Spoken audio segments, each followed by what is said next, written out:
I call the regular meeting of the Menifee City Council to order. Madam Clerk, do we have any speakers for closed session? No, we do not. Very well. We're recessed into closed session. Good evening, everyone. We are reconvened from closed session. Mr. Melching, do we have a report out? No, Mayor, tonight there's no reportable action. Thank you. Madam Clerk, would you call the roll? Councilmember Denver? Here. Councilmember Leesmeyer? Here. Councilmember Sobek? Here. Mayor Pro Tem August? And Mayor Mann? Here. 5 present, Your Honor. Thank you. And tonight, for words of inspiration, we have Pastor Tim Thompson from Vania Church. Tim. Would you all bow your heads with me? Father in heaven, we come before you tonight, and we thank you for this opportunity to gather together in this community. And we thank you that we can put you first tonight. And we understand that you are not a God of confusion or chaos, but you are a God of order. And so I pray that tonight's meeting would go orderly, that your presence would be made known. And Lord, you tell us if we ask for wisdom, you will pour it out upon us liberally. And Lord, we understand that wisdom isn't just knowing what's right intellectually, but it's the ability to carry out what's right. And so I pray that we would make good decisions tonight, and that you would be glorified. I pray all these things tonight in the name of my Lord, Jesus Christ. Amen. Amen. Thank you, Thank you. Pastor Thompson. Please join me in honoring our nation's flag. Ready? Begin. I pledge allegiance to the flag of the United States of America and to the republic for which it stands, one nation under God, indivisible, with liberty and justice for all. Thank you all.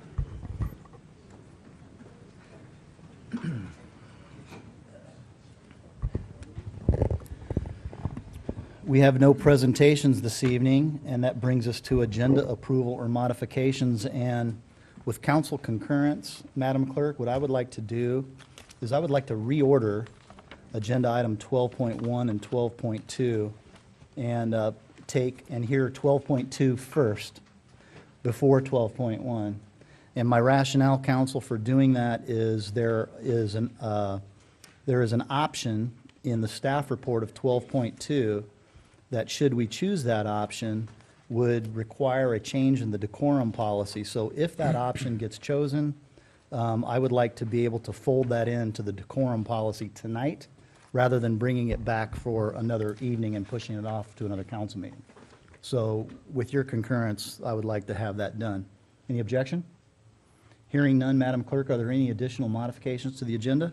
There are no more. Hearing none, the agenda is approved. Would you please call the first public speaker? First up is Christopher Carnes, followed by Michael Poppich. Good evening, Mayor Mann and fellow council members and esteemed staff. I'm here tonight. My name is Christopher Carnes. I'm here tonight representing Arts Council Menifee. We're having our 6th annual art showcase on Saturday, May 21st from 11 to 4 at the mall across the street. And we would like you to attend. You all we'll get copies of this flyer here. We have 30 or 35 different artists and vendors that are going to be there presenting. And it's always been a very successful event and a highlight of our annual year. The second thing I want to talk to you about is our annual Menifee's Got Talent. I was lucky enough to be on the selection committee this year for the artists that wanted to participate. I think you're going to be blown away. It's going to be on Friday, June 3rd at Heritage High School. We have about 24 acts right now, and I just can only tell you, it's something you really don't want to miss. There's going to be some incredible performers, all the way from 7-year-old pianists to, I believe, the 86-year-old hip-hop grandpop might actually make an appearance. So I would strongly encourage you to attend. And anyone have any questions that I can answer? Thank you, Mr. Carnes. We Thank you. appreciate your Thank you, public Mayor. notice on that. Thank you. Next speaker, please. Michael Poppich, followed by Bob Botts.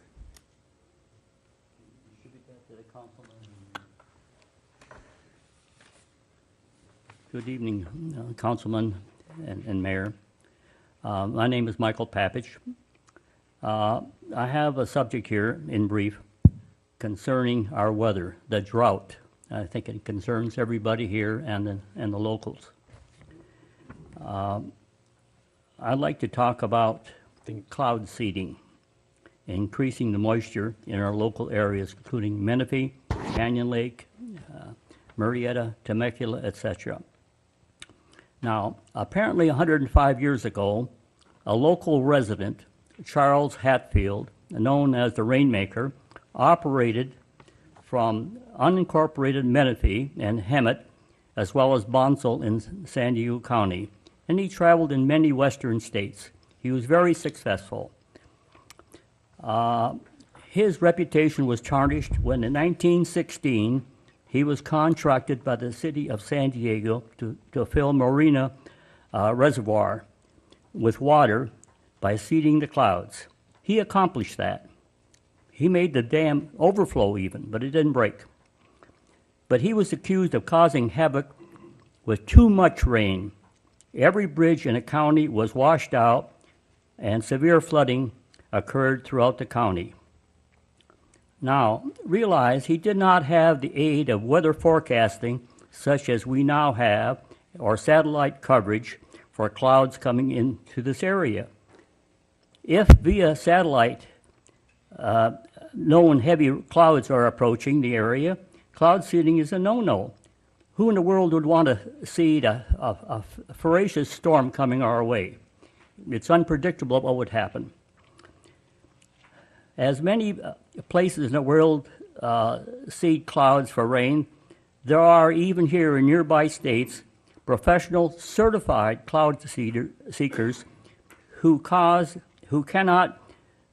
why cannot we do something locally to alleviate our lack of water, to water our landscaping, fill our pools, wash the dust off our driveways like we used to once? Here in California, at 2011, there was at least 15 areas in California that cloud seeded. So it's not a new technology, it's old, over 100 years, and been perfected all the time. 9 western states also seed the clouds. So my question is, so why don't we? I propose that Menifee and surrounding areas get together, review an option on self-help to alleviate our common water shortages and restrictions. We can't depend upon the federal or state governments to bring relief. Mr. As Papich, your time is population up. growth increases, the problem with shortages will Mr. Papich? exacerbate.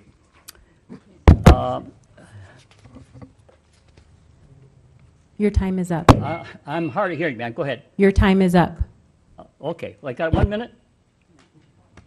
No, What sir. time do I have? Your time is up. We got your letter. We understand your issue. Okay, fine. Thank you very much. Thank you very much for bringing it to our attention. Thank you, Mr. Papich. Mr. Botts is the next speaker, followed by, Monique and Luann.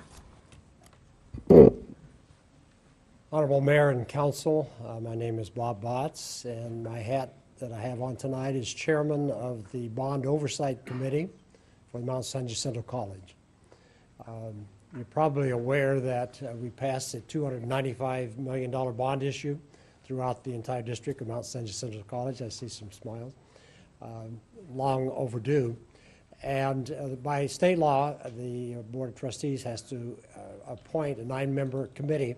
Interesting job we have. We're supposed to look over their shoulder to see that they spend the bond monies according to what the language was in the bond issues. As you all know, bond issues are clearly spelled out how that capital money is going to be spent. So I'm just, as a chairman, trying to go around and tell you we exist, and to tell the folks we exist. We represent the taxpayers in this. We're appointed from various taxpayers groups. And so it was my pleasure to come tonight and tell you of the committee. If someone is interested in what we're doing, you can go on to Mount San Jacinto College website, and we have a separate section there for the Bond Oversight Committee. So we simply wanted to let you know about it. Obviously, you sort of have been a great beneficiary of Mount San Jacinto College with the buildings here. And I would add just one thought. You may be aware of this, that there's going to be a $9 billion initiative on the state ballot in November for $9 billion for school building, K-12 and community colleges. Now, each of us has to decide, do we want more taxes? But this is something that the state has had for years, that for self-help districts and self-help cities, San Jacinto is a self-help district, meaning we voted to tax ourselves so we could build more schools and more buildings.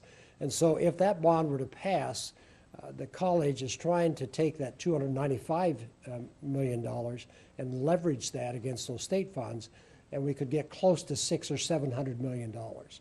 Now, you may be aware of that, but it's not part of our job, but it's so important. This college, you probably know, is the fastest growing community college in the state of California, growing at 10, 11, 12%. And again, I'm pleased as a guy coming from a little place called Banning that we now have a campus there, as you probably know. It's just trailers and modules. But obviously, Menifee has benefited so significantly and has buildings to come in the next 5 to 10 years. So I'm glad to see a lot of students here. I don't know what they're going to be doing, but remember, Mount San Jacinto College is a wonderful community college as you move on from college. Anyway, just wanted to tell you about us, and it's my pleasure to be here. Thank you, Mayor Botts. Just a quick question. Do you have all 9 members of your oversight committee filled? Yes, we do. Okay. Yeah, we've met 3 times, and there is 2 one-year terms, and we'll be publishing at the end of May. Anyway, new people can apply. We don't know whether the incumbents will apply to be reappointed. Is there anybody from Menifee on that board, oversight committee that you're aware of? You know, I don't know where everyone lives. They're not appointed by area. They're appointed by, you represent senior citizens or you represent the A taxpayers community. group. Right. It's very clearly called out. I can get that information for you. No need. I understand how those appointments get made. I was just curious if anybody was from Menifee. Right. Thank you, sir. Appreciate it. Thanks for coming and visiting us.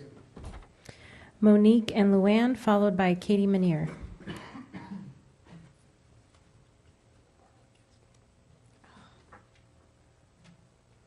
Hello.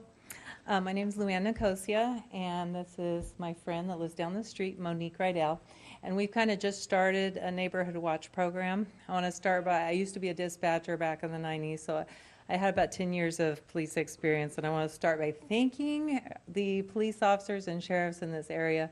I know they're overwhelmed, and they're doing an amazing job. I mean, I used to work in him at Menifee. They're doing way better.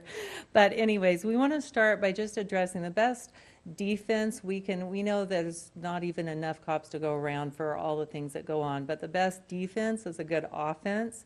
And there's a problem in our neighborhood. We live on Tealbrook in Menifee Lakes, and there's a bathroom at Paloma Park that is supposed to be closed and locked at 10 o'clock.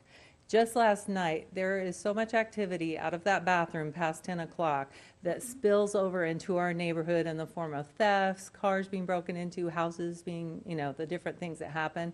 Just last night, I drove down to the bathroom to check and see, and as I drove and turned my lights towards it, 11 o'clock at night, out comes a guy on a bicycle. I mean, what's a guy on a bicycle doing in the bathroom at 11 o'clock? And at 4:45 in the morning, our alarm went off in our driveway. Maybe it was him, maybe it was someone else. So Monique is going to go and explain the rest of it. There you go. Well, That's our excuse the little drawing, but I wanted you to have a visual if you're not familiar with the community that I'm talking about. It's Menifee Lakes. It's the older community. And right here, I do want you to know that I have worked with the Parks Department, and I understand Valleywide is responsible for this park. We get that. But what we don't get is why Valleywide isn't doing their job. And that's why we're here. We're here to ask you to help us to get Valleywide to do their job. This bathroom right here is supposed to be locked at 10 o'clock p.m. and it's open every night, all night. And we have people living in that bathroom, sleeping in that bathroom, dealing drugs in that bathroom, all kinds of crazy things in that bathroom. I have 11-year-old girls that play soccer, and they walked into that bathroom and people were dealing drugs. It was horrible. My red X's are literally areas where people have been broken into, burglarized, or attempted crimes. So look, for such a little concentrated area, we've had a great deal of activity in this little pocket.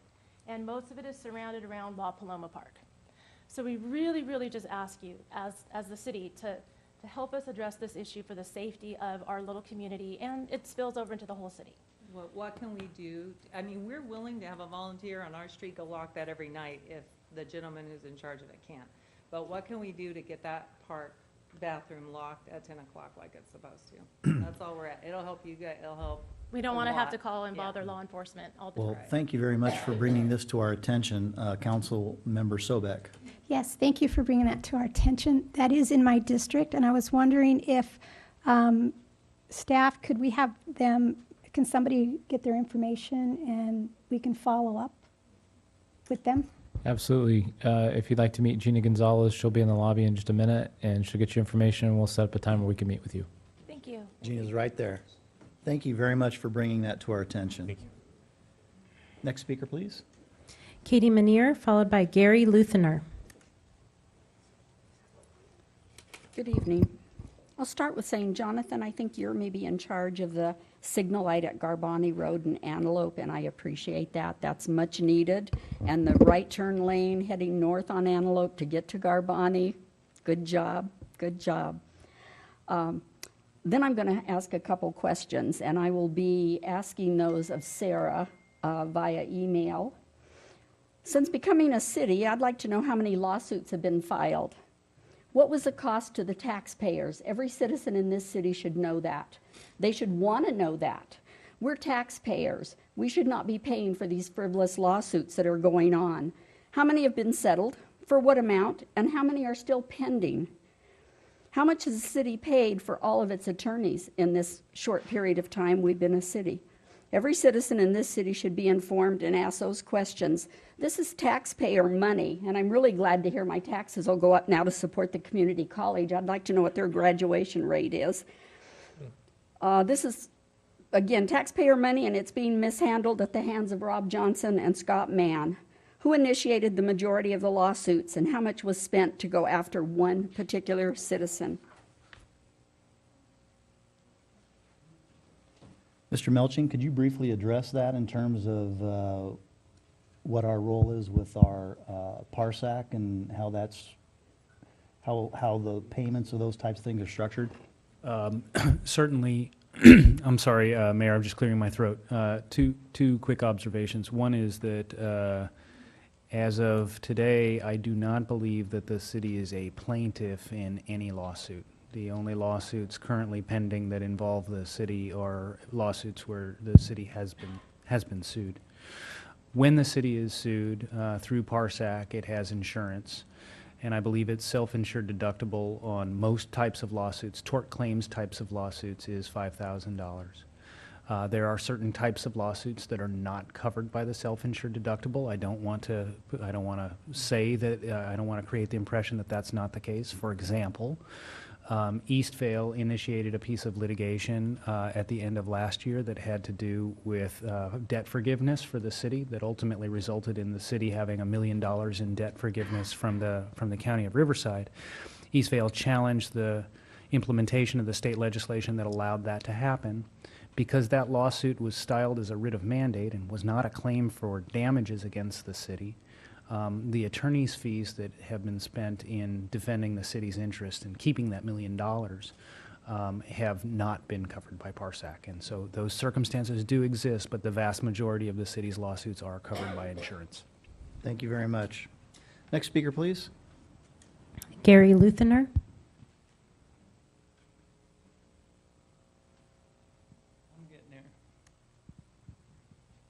Hi. I would like to know how come our, on Antelope, the curbs are not being painted red. A lot of them are being faded out. I told the officer here that we have a car on Antelope and Menifee North. Menifee? No. Antelope North. And it's sitting right in the way where we have to make a right-hand turn to get down the road. So, but other than that, that's about it for me. Can you, let me ask a clarifying question. Antelope Road goes north and south. Between what two cross streets are we talking about? Are we talking La Piedra, Holland, Garbani? Newport, and all the way down past the golf course. Okay, all right. Need all to right. be painted Yeah, yeah. red in between All them. right. Can, Mr. Johnson, can we have staff take a look at that in terms of what may or may not need to be done? Yes, we can. Also, we need some more officers coming through our neighborhood. About 1 o'clock in the morning, our mail is getting stolen. And the lady that was sitting on the corner down here by me, there was a pile of it sitting in front. Then in my mailbox and the top mailbox, all of her mail was in there. So if we could get more officers to come around about 1 o'clock in the morning or something to her, you know, that would help a lot. Okay. Do you have anything else to share, sir? Nope, that's it. Okay, Mr. August, Mayor Pro Tem. Question for you, sir. Have you contacted the postal inspector about the issues regarding the mailbox break-ins and things? Well, she lives in a different area than I do. No, I understand that, but we had a seminar, we had a forum with several hundred people attended about mail theft, mail identity fraud and mail theft break-ins and things like that, and we had the inspector, the postal inspector there, and we had the police department there, and we are aware that that's going on in the city, but what the postal authorities will tell you is probably going to need to upgrade, get a community effort going to upgrade your post boxes. They have people that make those bulk mailboxes, you know, they call them Fort Knox types. But that seems to be going to be the best solution, in my opinion, as far as protecting your mail. Right. That's just my opinion. Well, like I say, it's just, it'd be nice if we could have gated gates too, but we don't have that either. We'll get some more information on that. Ms. Gina Gonzalez will get the information and will alert the postal authority to help out too. Thanks, sir. Next speaker, please. There are no more speakers. Thank you very much. On to council member updates and comments. Mayor Pro Tem, you're up. Thank you, Mayor, and most of the council, some of the council might not be aware of this, but several weeks ago, my appointment to the Parks, Recreation, and Trails Commission for personal reasons had to step down from his position. His name is Kenny Gaunt, and we all know, I think we all know Ken. Ken has been an outstanding representative for District 1 and myself on the Parks, Trails, and Recreation Commission. He's also worked for years for the city. I think he was on the Menifee Citizens Advisory Committee during incorporation. He's also been a planning commissioner for the county of Riverside. He's regretful that he has to step down. He's just a great gentleman with a lot of class, and I think the rest of the Parks, Recreation, and Trails Committee is going to miss him a great deal. So having said that, and I'll just make this note now, that I would ask the mayor if it would be appropriate if we could get the city clerk in the city to perhaps prepare a citation of appreciation for Kenny, and then I can present it to him somewhere. We can do it here or whatever. I'd second that. Absolutely. Okay. So now, secondly, knowing that we do have a vacancy on the Parks, Rails, and Recreation Commission, I had to come up with a selection to take his place. And I selected Al-T. Holcomb, and I'm not sure if he's not here tonight. He had a previous engagement. Al-T is currently a field representative for a California state senator. He's a retired Marine Corps captain and former company commander. He's also a member of the VFW post-1956, a member of Mount Santo College Citizens Oversight Committee. Didn't we just hear about that? Mm-hmm. Yes, we did. And a proud parent of 2 U.S. Navy sailors. After serving in the Persian Gulf War and deploying twice to Iraq, Al-T is ready and willing to serve our city and the regional community. There's much more to Al-T's life than I just alluded to, but that's good enough for now. We'll have him attend the next Parks, Recreation, Trails Committee meeting, and we'll let him say a few words and to say about how he plans on serving the city, and we're just welcome to have him aboard. And let me just say this. Knowing about the Marine Corps, a company commander actually oversees 150 Marines.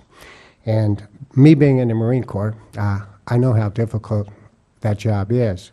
It's not so much showing leadership and leading Marines in the field, but when you have to lead them when they're in barracks, that is a tough part. So Alty obviously has the leadership skills that we'll be looking forward to that he can share with the city. Thank you. Thank you, Mr. August. Excellent choice. Councilmember Sobek. Yes, thank you, Mayor Mann.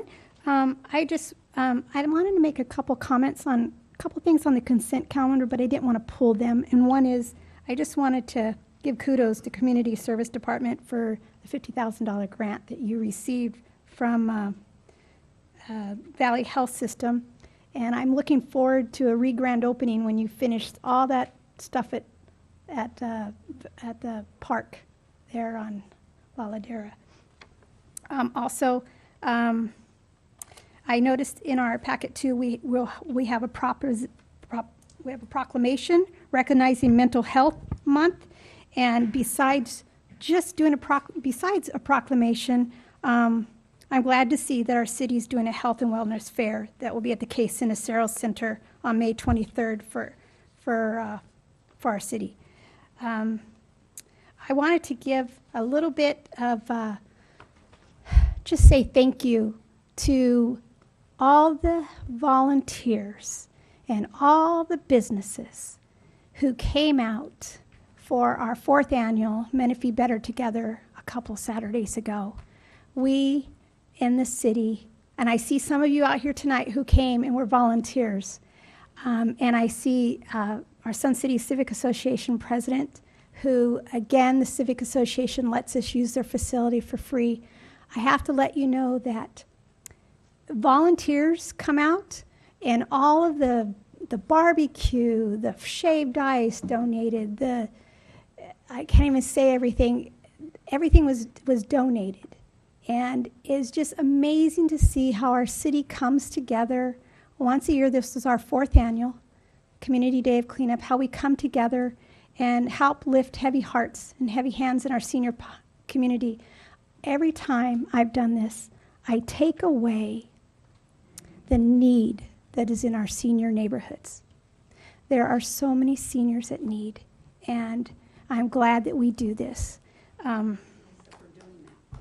Welcome. Look forward to many more years of Menifee Better Together. Also, we had a little bit of a comment tonight about a couple ladies mentioning that they started a neighborhood watch, which I'm just grateful for.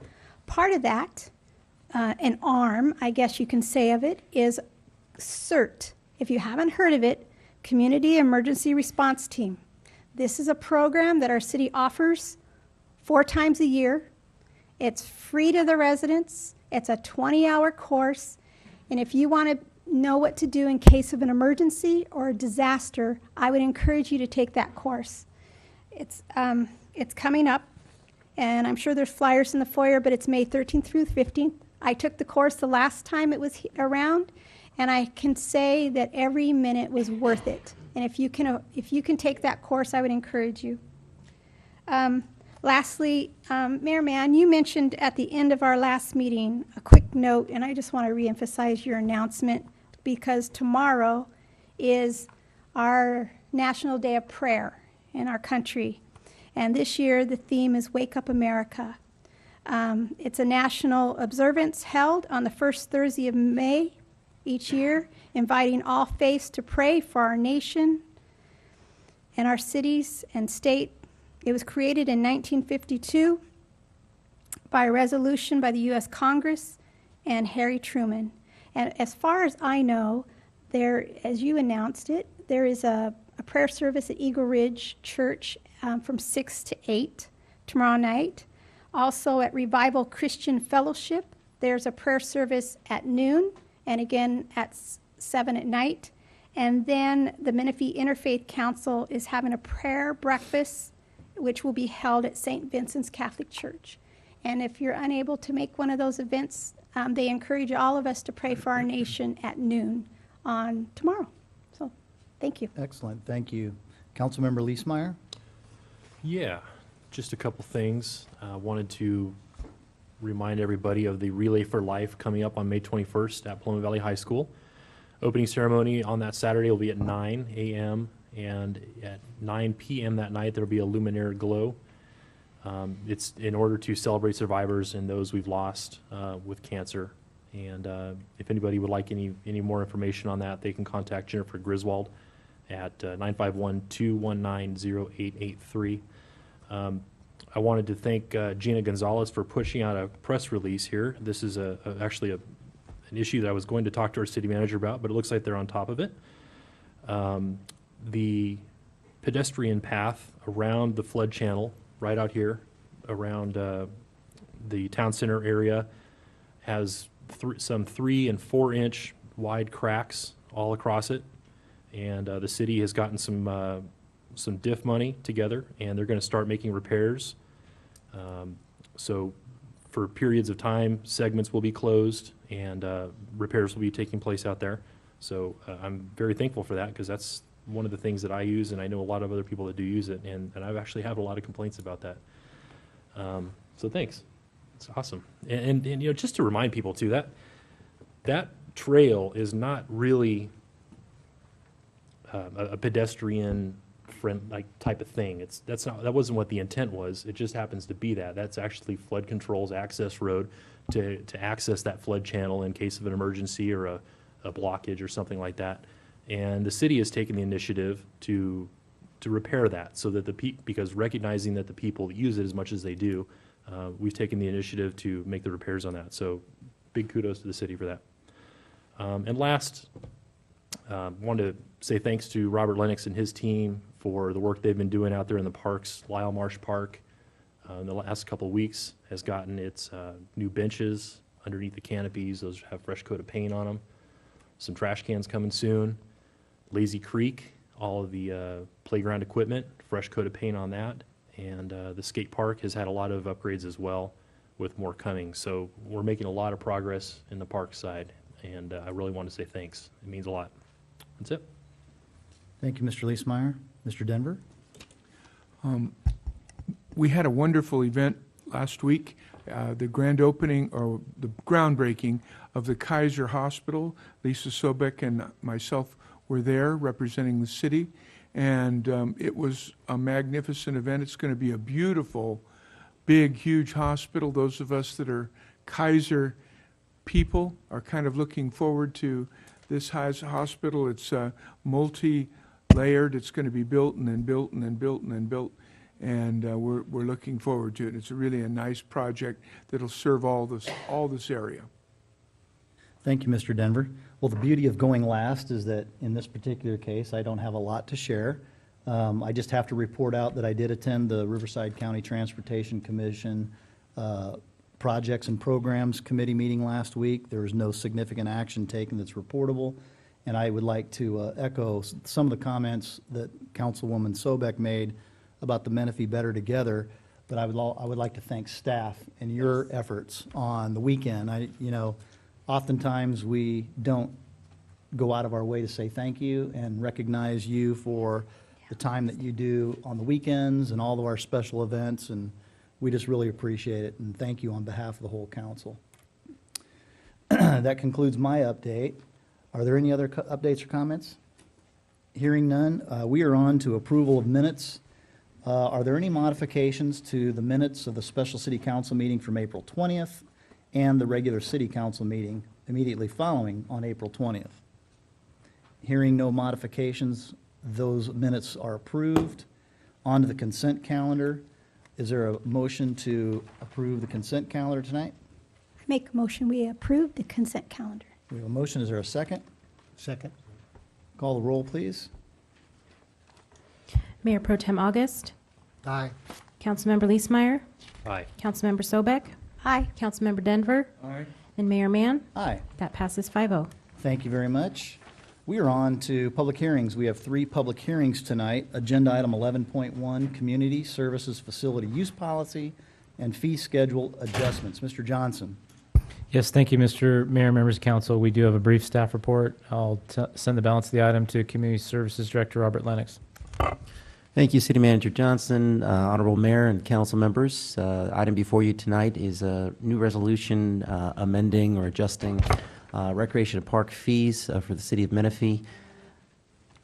A little background: on August 20th, 2014, council did adopt resolution 14-391 that established the city's first fee schedule for park and recreation facilities in the city. Since then, we've had plenty of reservations and use of these facilities, some of which were highlighted in your comments earlier this evening. To give you some numbers to put to that, since July 1st of the current fiscal year through March 31st, we've had about 126 picnic shelter rentals, 764 hours, and an estimated about 719 users. During that time, we've only had one deposit withheld for cleaning. Again, this is only relative to picnic shelters. The adjustments to the fee schedule that are proposed this evening and the policy are only relative to picnic shelter use. So no other facility rates, deposits, or securities would be affected by the adjustments proposed. As you can see, revenue just during that time period, with security deposit included, is just under $7,000, but it equates to about 101 deposits received from users who have requested permits.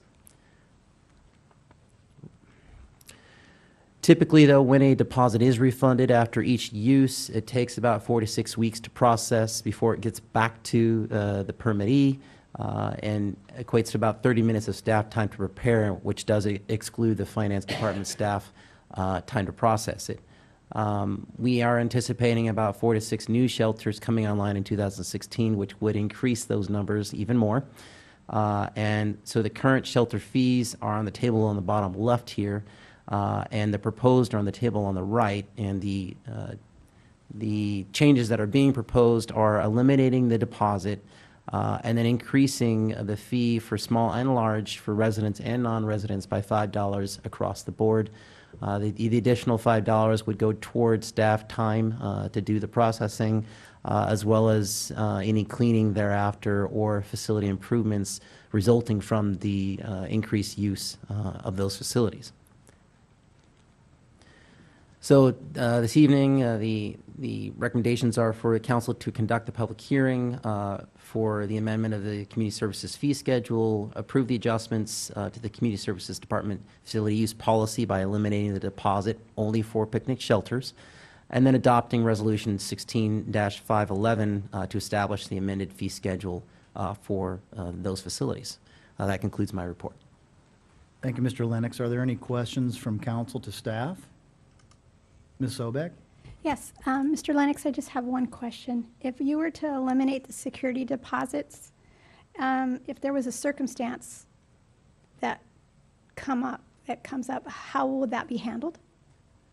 Typically, the shelters themselves are nearly bulletproof. As had been mentioned earlier, there's a lot of improvements going on in them now. However, if something were to come of it, there is a facility use form that's filled out by the applicants that does provide for them to be liable for all damages above and beyond their normal wear and tear. Thank you for answering that question. And of course, we'd have to have a good accounting that they did it. Correct. There's a pre and post report that staff fills out to document the conditions. Thank you. Are there any other questions? Hearing none, I'll open the public hearing at time 7:45. Thank you, Mr. Lennox, for your report. Madam Clerk, was this properly noticed, and have we received any correspondence on this matter? This item was legally noticed, and there are no correspondence. Thank you. Do you have any public testimony on this item? I do not have any. Very well. I close the public hearing at time 7:46. Council, we have, it looks like 2 motions here, one to adopt the policy and one for the resolution. So I'll entertain a motion on the first item, which is to approve the adjustments to the Community Services Department Facilities Use Policy. Is there a motion? So moved. We have a motion. Is there a second? Second. Do we need a roll call on this? No. Very well. Is there any dissent? Hearing none, that policy is approved. I will need a motion to adopt resolution number 16-511, establishing an amended fee schedule for recreation program services and park facilities use in the city of Menifee as presented. So moved. Second. We have a motion, a second. Roll call on the resolution, please. Councilmember Sobek? Yes. Councilmember Denver? Yes. Mayor Pro Tem August? Aye. Councilmember Leesmeyer? Aye. Mayor Mann? Aye. That passes 5-0.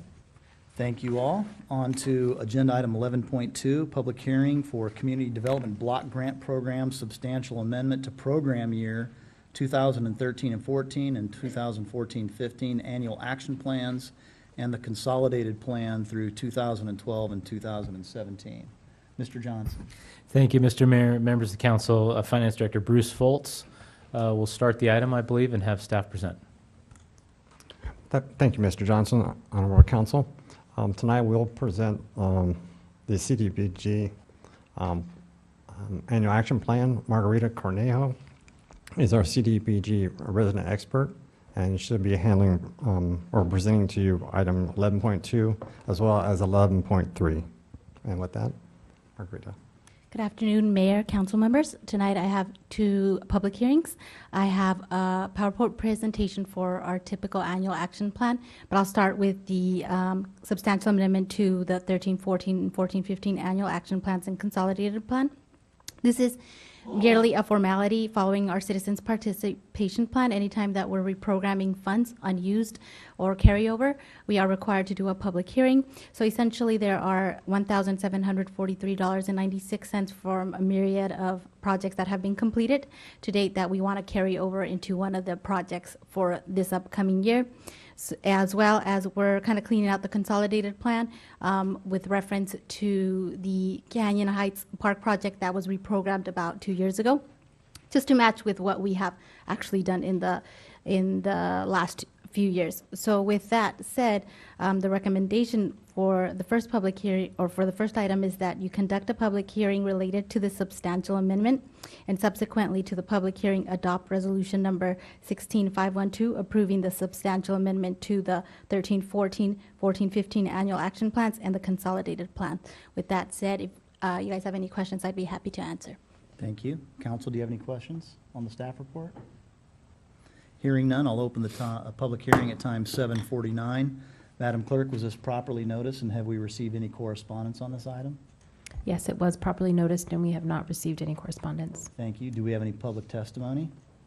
We do not. Hearing none, I close the public hearing at the same time, 7:49. Council, is there a motion to adopt the resolution as presented? Or is there any council discussion? I'll make a motion that we pass it as presented. Very well. Is there a second? Second. Mr. August, the second. Roll call vote on the resolution, please. Councilmember Denver? Aye. Mayor Pro Tem August? Aye. Councilmember Leesmeyer? Aye. Councilmember Sobek? Aye. Mayor Mann? Aye. That motion passes 5-0. Thank you. On to 11.3, the 2016-17 Annual Action Plan for Community Development Block Grant Program. Okay, so as you guys know, you guys see me at least twice a year. This public hearing is specifically related to what we're proposing to do in the upcoming year, which is our 5th year. It's program year 2016-17, which will cover the period from July 1st, 2016 to June 30th, 2017. So the Community Development Block Grant was established in 1974 under the administration of the Housing and Urban Development Department, specifically intended to provide flexible funding to local communities so that they could control and identify what their local needs were. But ultimately, the purpose and the focus of the CDBG program is to provide low and moderate income persons access to decent housing, suitable living environment, and economic opportunities. So each and every program and activity that is included in our CDBG program focuses on one of those areas. Since it's a federally regulated program, the regulations that govern the CDBG program are specifically found in Title 24 of the Code of Federal Regulations under Part 570. Each year, participating local governments receive their annual allocations of CDBG funds. The city of Menifee specifically elected to participate as an entitlement community beginning in 2012-2013, giving itself the opportunity to specifically be able to decide what programs and activities it wanted to select for the Menifee community. For this year, we will be allocated $471,000. That's a slight decrease from last year. That's about $3,000 less, and that's really out of our control. All cities face cuts. It's a federal cut.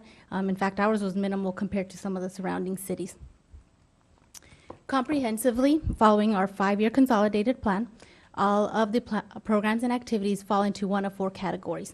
You have planning and administration, you have housing, you have community development, which is referring to public facilities and infrastructure, and then you have public services. Now, the planning and administration does have a cap of 20%, and the public services component has a cap of 15%. So for 16-17, the funding breakdown can be summarized into 3 main categories: projects and programs, which is about $300,000. That includes our senior minor home rehabilitation grant program, the patio homes, neighborhood ADA ramps improvements, resurfacing project, the Quail Valley Getz Road pedestrian sidewalk improvements project, and then you have your public services, which is $72,370 based on the MCAC funding recommendation that covers funding for 7 organizations, 7 different programs. And then you have your planning and administration costs. So the home repair program has been something that was established early on in our consolidated plan each year to fund about $120,000, and that's the equivalent of about 10 projects per year, and it provides assistance to income-eligible seniors of 62 years of age or older or permanently disabled persons residing within the city of Menifee. Now, for community development or capital projects, the first slide is an illustration of where our target areas are, because generally speaking, infrastructure funded with CDBG must be within eligible areas. So for the city of Menifee, based on the HUD information, these are our target areas. So for this year, the first project that has been included is PMP 1603, a patio homes neighborhood street resurfacing project, which will involve the addition of 22 sidewalk ADA ramps and related improvements, the addition or the resurfacing of 13 residential streets, which is about 10,900 linear feet. And the total project cost is about $380,000, of which $130,000 come from CDBG funds. The estimated start date is August 2016, with an estimated completion date of September, October. Essentially, once this project is completed, it will be resurfacing the street as well as adding ADA ramps and related improvements to the this neighborhood, which would be improving the condition of the roads, extending their lifetime, and improving pedestrian accessibility. At the end of the day, a minimum of 363 homes will benefit from the improvements that are being put in place. The second project is CIP 16-10, which is the Quail Valley Getz Road pedestrian sidewalk improvements project, located along Getz. And this will add about 600 linear feet of sidewalk improvements, 3 sidewalk ADA ramps and related improvements, and sidewalk drain and street culvert improvements. The total estimated project cost is $150,000. $65,000 would be CDBG funds, and the remainder would be local funds. The estimated start date is June 2017, and that is because we have to work around the school schedule. Unfortunately, because of the environmental clearances that we have to do, we wouldn't be able to squeeze it into this summer, so we'd wait around the next, till the next summer. But at the end of the day, and the main purpose of this program is to help address the safety of the pedestrian activity of the children that are walking to the school site, so we're looking forward to having that one completed. Then public service activities, which is the most competitive component of our program because of the restriction on the funding that can be done. The application timeline process for this year began in December of 2015, and it concluded with 2 MCAC meetings on February 25th, 2016. A total of 15 applications were received. Funding requests totaled about $256,000, but our funding availability was only $72,000. 2016-17 had the highest number of applicants in the city's 4-year history, highlighting how many organizations we have in our community, but also the need that there is for assistance out there. So MCAC met over 2 meetings to discuss and determine recommendations. 7 organizations were ultimately recommended for funding. Each organization has been recommended for at least $10,000, and the funding recommendations have been incorporated into the 2016-17 annual action plan for council's review. The public services component included in the 16-17 funding recommendations really reflects a diverse level of services. We have senior nutrition services, emergency food distribution, hospice services for seniors, scholarships for youth, clothing, school, educational supplies for youth, small repairs, maintenance assistance for eligible homeowners, which is represented by 7 organizations. We have Assistance League of Temecula Valley, Boys and Girls Club of Menifee Valley, Family Service Association, Habitat for Humanity, Hospice of the Valleys, Lake Menifee Women's Club, and Menifee Valley Community Cupboard, totaling $72,370. So with that, the recommended actions for tonight is that you conduct a public hearing and you adopt a resolution approving the 2016-17 annual action plan and authorize staff to proceed with the submittal of the action plan. Thank you very much for a wonderful presentation. Thank you. Are there questions from council? No question. Sobek? I don't have a question. I just want to thank you, Marguerite, and MCAP, your committee members, for doing such a great job. And it's really nice to see the variety of recipients that are receiving. I wish we could service all of them, but I know there's a great variety there. I just want to thank you and the committee. Mayor Pro Tem August? Habitat for Humanity, big organization, canvasses a lot of area. Is there any promises or quid pro quos that most of that money will be spent on next year's Habitat for Humanity event, or any? All of that money with all the organizations, not just Habitat, is required to stay within Menifee, so it has to serve residents within Menifee. So each reimbursement will be tied, in the case of Habitat, to a specific applicant or recipient residing within the city of Menifee. Okay. Thank you. And I've got another question for you on your, let's see, home rehabilitation program. When you start taking, what time of the year do you start taking applications for that? Late July, early August. Late July. How fast does it fill up? Really fast. Really fast? Yes. Mostly from the people from the senior districts or from all over the city? We have from all over the city. We have received applications in the past from Quail Valley and Romoland, but as you know, the majority of our senior community lives within Sun City. So if you had to quantify a percentage, yes, you would say that the majority are coming from Sun City. So do you think the word's out about that program, and do they kind of line up your door on July the 1st? Yes, definitely. We retain an interest list throughout the year anyway. So anytime anybody calls, we don't just tell them to come back later. We take their name and their number, and then we follow up with them when it's available again. Thank you. Okay. Thank you. Could you go back to the list of grant awardees? Yes. Okay, so how many applications do we receive? 15. 15. 1, 2, 3, 4, 5, and we're awarding 8. 7. 7. And I see some of the same names over and over and over again, year after year after year after year.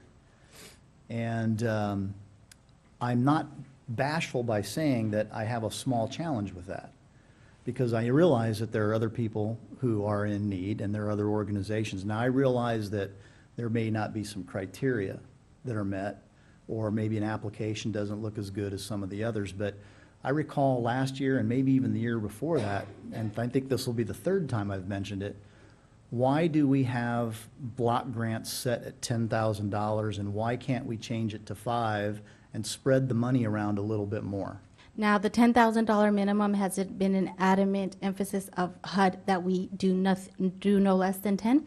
And a lot of times, most of the applicants would agree that anything less than 10 actually doesn't really go as far as they would like. In fact, the typical application is coming in at request of 20 or more. As I think one of the previous slides said, the total request was for $256,000. So the $10,000 is kind of like it's the direction that HUD has given, and they're not flexible to modifying that. And their logic to it is how far the money can go, and all the paperwork and administration that comes with it. That anything under 10 really, it's not that it's not worth the effort. It's just that it doesn't go as far as even the $10,000 would. And I recall you sharing, I'm not debating with you, I'm just clarifying, you said something different last year. You said that we could apply for a lower block grant, and now you're saying that HUD caps us at a minimum of 10?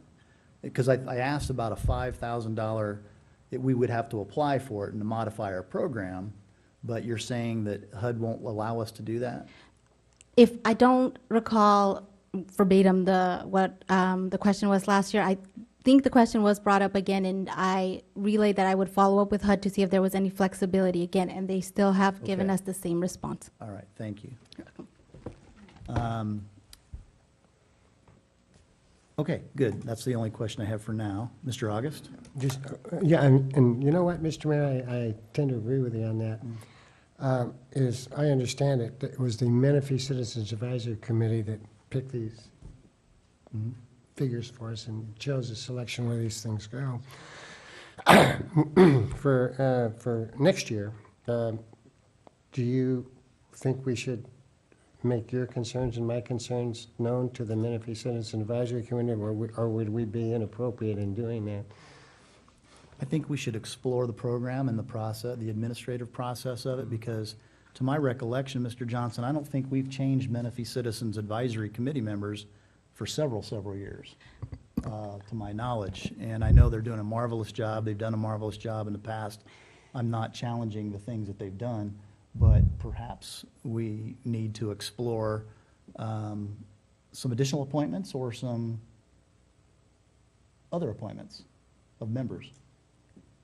I wasn't going, that's fine, but I wasn't going, I was just going maybe the way they approach this. That's all I was suggesting.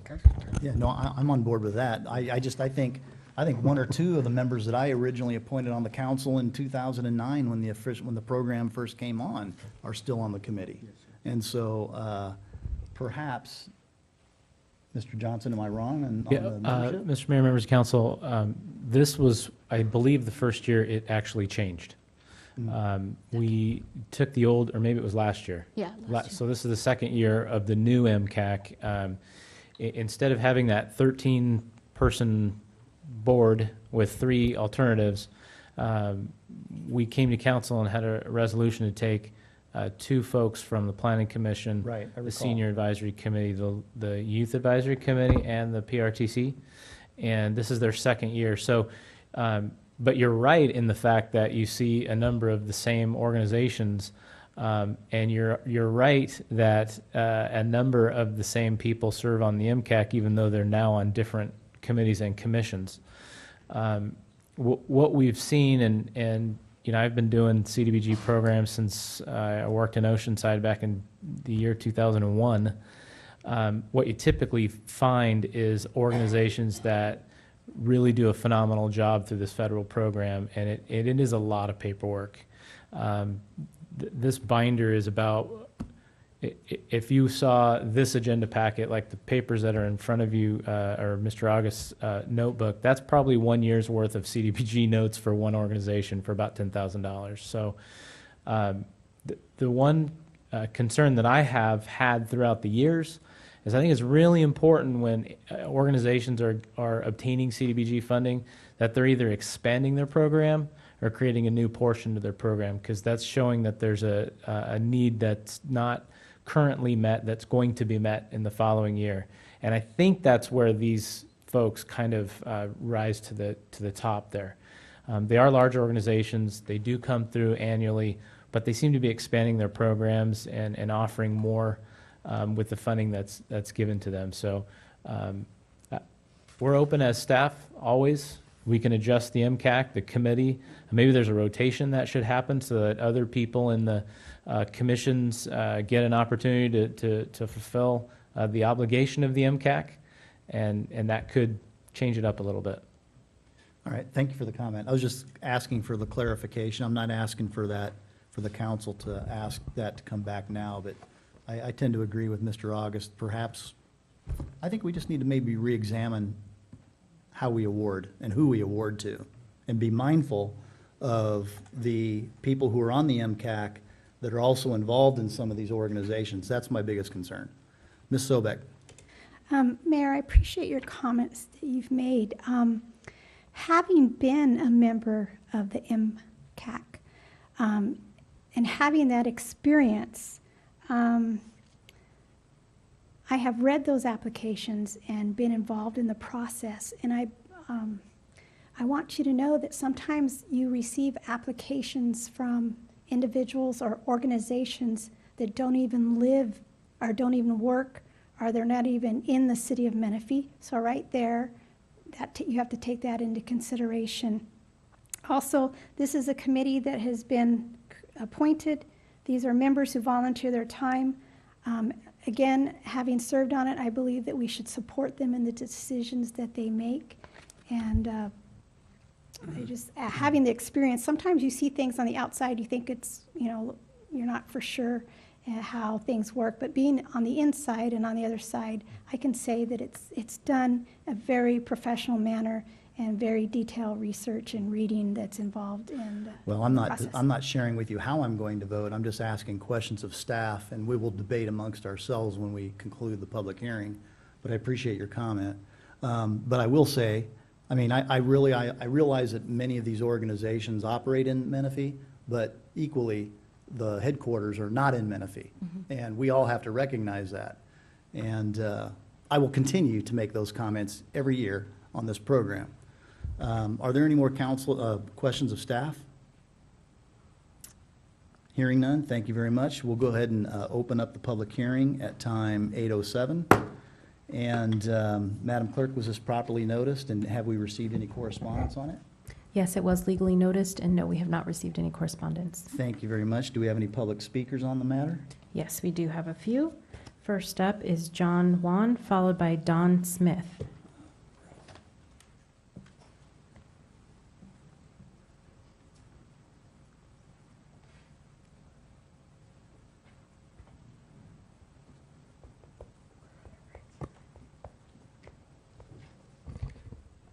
Hello, my name is John Wan, Executive Director of the Boys and Girls Club of Menifee Valley.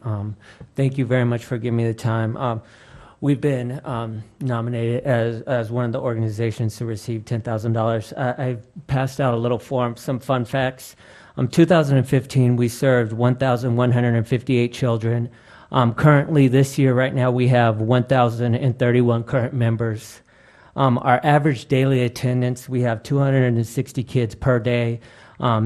259 of our members are on scholarship. 159 of them are approved CDBG children. That's children in the area, the approved area for Menifee. We've given out $45,000 worth of financial assistance so far this year. We've provided 45,000 snacks and dinners. We have over 500 members that have participated in our homework assistance program. Over 900 members participate in our fitness and sports programs. And then over 50% of our employees are Menifee residents as well. So return ROIs, every dollar invested in the club has a $9.60 in economic benefit and return to the community. So just want to say thank you for your support, and we truly appreciate it. Thank you very much. Next speaker. Don Smith, followed by Michelle Granger.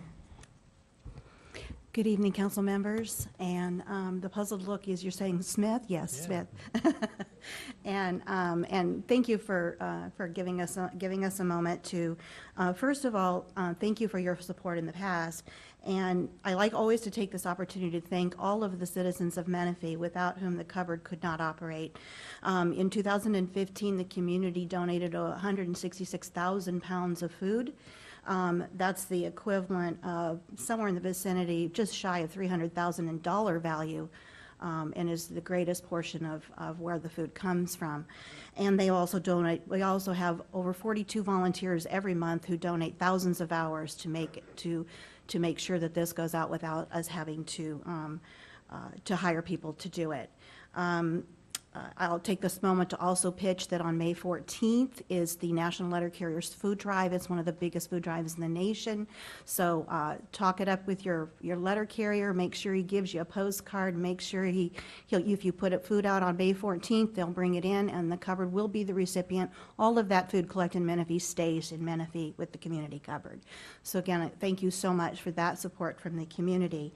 And that, along with the CDBG money, has helped us distribute over 12,400 boxes and bags of food. Most significantly, the money helps us buy fresh produce, helps us buy meat, milk, dairy, so that we can improve the nutrition, not just provide non-perishables, which are usually high carb, not really terribly healthy foods. So we're able to buy fresh foods. The other thing it does is help us buy the foods that we put into the backpack program, which is we were working with both of the school districts that serve Menifee. They identify children who live almost exclusively on the free lunch program, and when they go home on the weekends, there's no food. So the funds that we were able to receive help us purchase dry beans and rice, peanut butter, oatmeal, and things of that nature. Right now, working with the schools have identified 96 families that we are helping. We help not just that individual child, but the Food Goes Home can help several members of their family. We're trying to get that number up to 200, just identifying them and having them sign up for the program.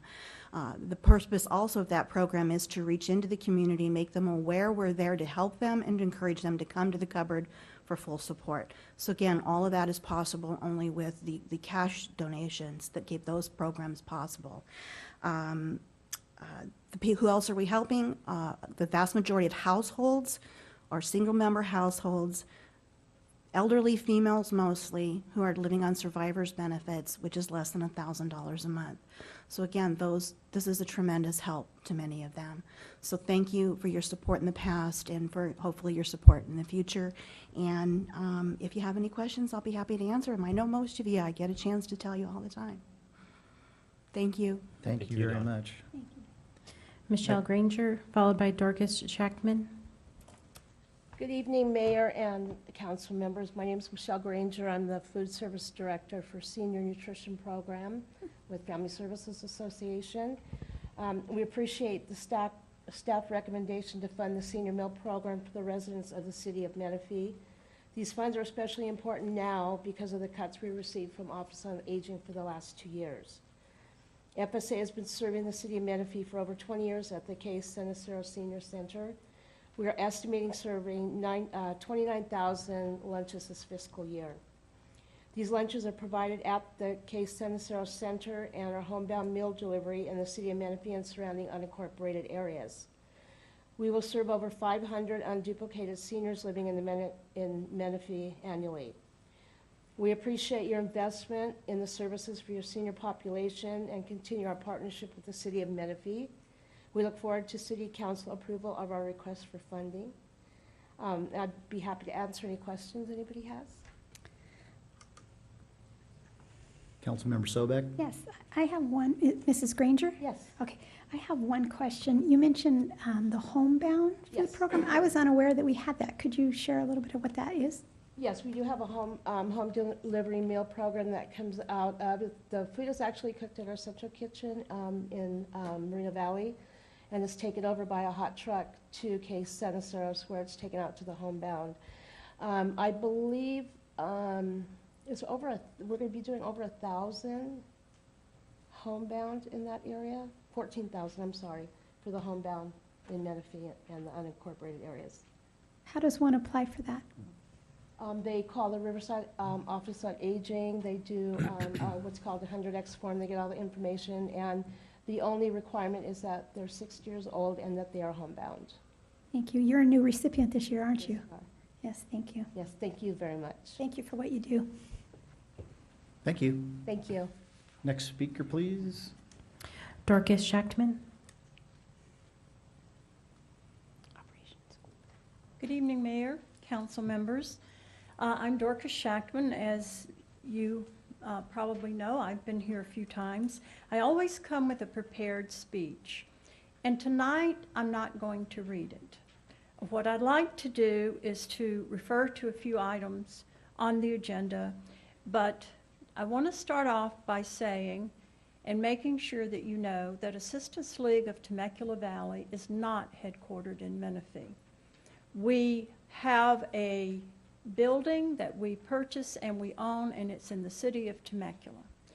We serve the communities of Menifee, Murrieta, Temecula, and Lake Elsinore, the Southwest Riverside Regional Economic Development District. And we're as committed to every city as we are to Temecula. And I want you to know that. And I want you to know that our commitment to Menifee is one of the biggest commitments that we have as Assistance League. We've been a member of the Chamber of Commerce here for 27 years. 19 years ago, we began providing new school clothing to the children in the Menifee Union School District. And this year we added Romoland to that equation. So we have provided new school clothing to only over 7,500 kids in this city in the years that we've been operating. And this year we clothed 475 kids, including 100 kids from Romoland.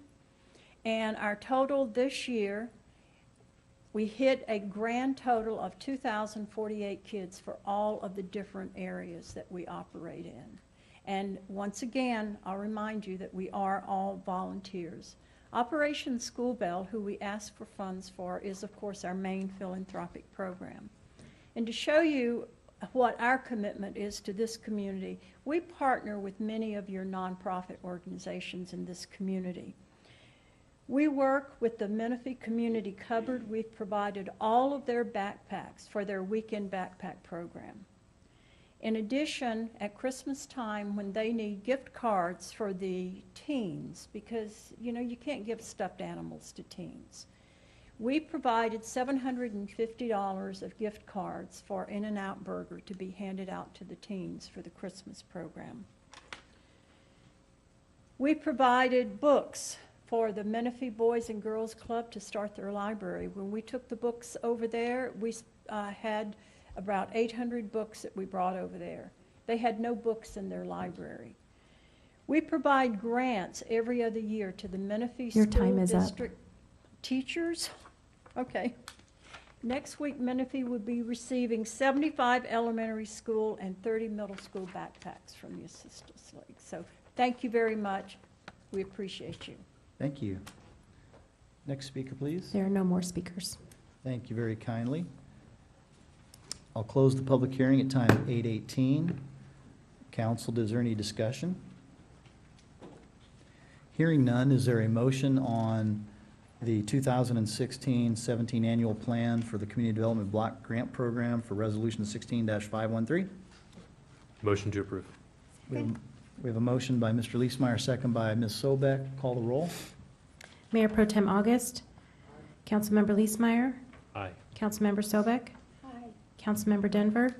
Mayor Mann. Aye. That passes unanimously. Thank you very much. On to, that takes care of our public hearing items tonight. Mr. August, did you have a comment? No, I was just going to go for whatever next. Oh, we're going to do discussion items next. Okay. So we reordered 12.1 and 12.2 just in case we decided upon one option in 12.2 because it would be potentially folded into 12.1 tonight. And so we are on agenda item 12.2, Outstanding Citizen Award Program. And is there a staff report, or is this discussion amongst ourselves and presented by Ms. Sobek previously? Yes, Mr. Mayor, members of council, there's a brief staff report, but it was directed by Ms. Sobek regarding the discussion that happened last time. So I'm hoping to turn it over to Ms. Sobek so she can walk you through some of her recommendations and a discussion amongst council. Thank you. You have the floor. Okay. Well, as you can remember, in December, I made a suggestion that in the 3rd district, I would like to be able to have the opportunity to have an Outstanding Citizen Award and recognize those who go over and above and beyond and who are examples in our community. As we've had already one discussion on this, I want to thank you, Mayor, for the update of the decorum policy. And as I read through it, I did change some of my thoughts about the Outstanding Citizen. As you saw in the staff report, I gave a couple of ideas working with staff, and I want to thank staff for their help on that. But I truly like number 2, that would place it as an informal nomination process. This option would not require a subcommittee Instead, an outstanding citizen certificate would be added to the decorum policy, along with other certificates that the city council has. The outstanding citizen certificate would be utilized at any time by any council member in any district. There would not be required a number or nominations a council could submit within a month or year. And as I mentioned in our discussion before, as we see, for example, our county supervisor, Marion Ashley, starting this year his first annual recognition award, I thought this would just fall into that as an easy way that anyone we recognize during the year, those applications could be sent to example our MCAC committee and let them make that recommendation and choice that at the end of the year we present that name to our county supervisor. That way would expedite the process, just make it part of the decorum policy with the other two, the outstanding citizen and the other. And so I just ask you for your support on this. I believe that this would just enhance our community and put Menifee out there as a city that recognizes those for doing good. Yes, I want to compliment you on spending so much time on this and a desire to recognize and for giving us a couple of options. Do the rest of the council have any ideas on these ideas? Mr. Denver? I like the idea. I love what you're proposing. My problems is that with many politicians, I'm not going to say names, this is a political activity, and they're giving awards to people who they're looking for support from or who have given them support, or even looking for funds. And it often, by civilians, looks as a political activity. So I'm apprehensive about that. Second is that you just said now that do it by districts, or at least that's what I heard you say. Third district, you wanted to do it. I had brought it up in December that it was something I wanted to do, and the comment of the mayor was to bring it back as a discussion, that if I did it, we should all have the opportunity to do it. The problem with this, and I don't mind us all doing it, we all should do it if any one of us do it.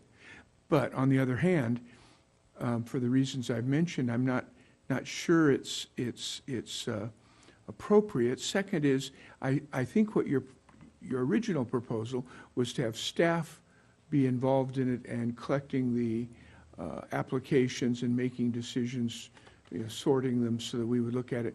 That would be expensive, but I think the way you have it worked out now is done by civilian group so that it wouldn't be a cost to the city to do this except for the piece of paper and the time filling them out. The vision is we already have a certificate of achievement as outlined in the decorum policy, and we have a certificate of appreciation. An outstanding citizen would be just something we add to that. For example, recently we recognized the firefighter from Coyle Valley who was retiring. How nice that would have been if he was recognized as an outstanding citizen instead of just giving him a certificate of achievement.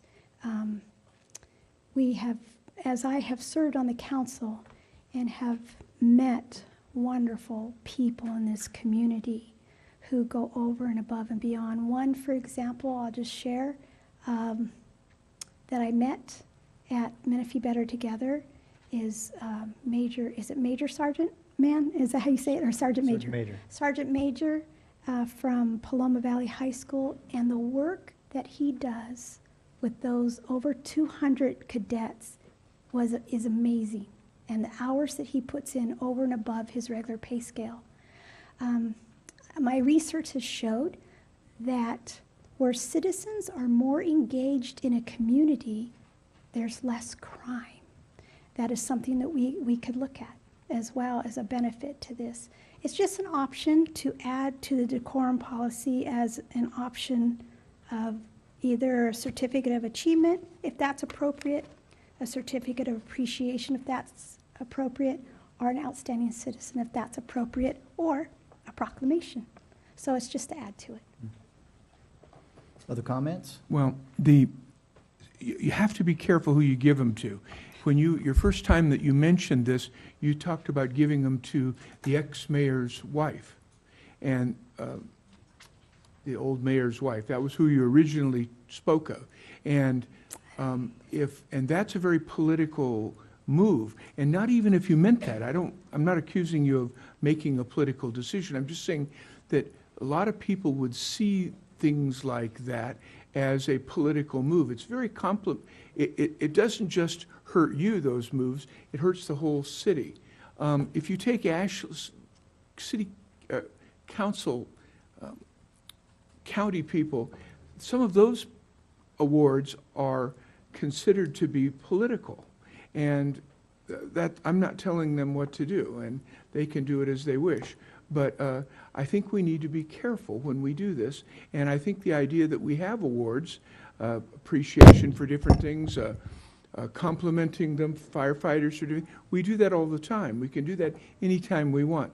I just don't think that we should have a annual award that we give by any number of us that's official, that we get to choose. And you've taken away some of that. I give you that we get to choose. Well, we recognized recently a teacher who Right. won a national award. How appropriate that would have been to make her a recognition of a Citizen of the Month. That would have fallen into a perfect place. I don't know about you, but Councilmember Denver, I believe service is not about myself, it's about others. I've kind of showed that as a council person. It's not about me, it's about those people in the community. I explained to you that it's perception, it's not reality. Well, we already do a certificate of achievement, and we already do a certificate of appreciation and a certificate of achievement. I just believe that to be able to add to that an outstanding citizen. So that's just my thoughts. Thank you. Mr. August? I do want to ask Mr. Denver a question. As I recall last year when we were dispersing CBDG funds, you made a recommendation that you wanted to put $10,000 towards the Arts Council. Now, am I to perceive that you did that for political reasons? And if you didn't, what did you do it for? You're embarrassing yourself, and I'm not going to answer. Then my question and my point would be, there are some people in this city who actually do things because they appreciate what people are doing for the city. I can't answer for you what you do it for, but I know why I do it, and I do it because I want to appreciate and recognize people that absolutely go above and beyond for people in the city. So for you to sit there and say, we don't want to do any of this because you're worried about what I'm going to do, that I'm going to do something politically. I said it's perception. I don't care about the perception. You know, I have to live with myself. I know why I do it. But I'm not worried about your perception of me. And I don't think I would find that problem with Lisa, and I don't think I'd find it with Matt, and I don't think I'd find it with the mayor. So because of the perception, because of the perception we have, we're not going to be able to do this, and we're going to deprive not only ourselves, but people who are doing good things out of the community from being rewarded and recognized. I don't agree with that. Mr. Leesmeyer? Yeah, Ms. Sobek, thank you very much for taking the initiative on this and doing a lot of legwork. As you know, our staff is already overtaxed heavily, and you've done a lot here to bring a great idea. Mr. August, great words. I fully support where you're coming from there. Shame on those who read into this too much. To hell with perception. It is what it is. If there's a great person out there doing a great thing, they should be recognized. So I think it's a great idea. Thank you. Thank you for doing the legwork on it. So I'm appreciative of the fact that you took some of our previous comments under consideration and gave us some options. I like what Mr. August suggested the last time we talked about this at length, which was if we're going to do an annual award of this type, to let the MCAC be the vetting authority and the awarding authority.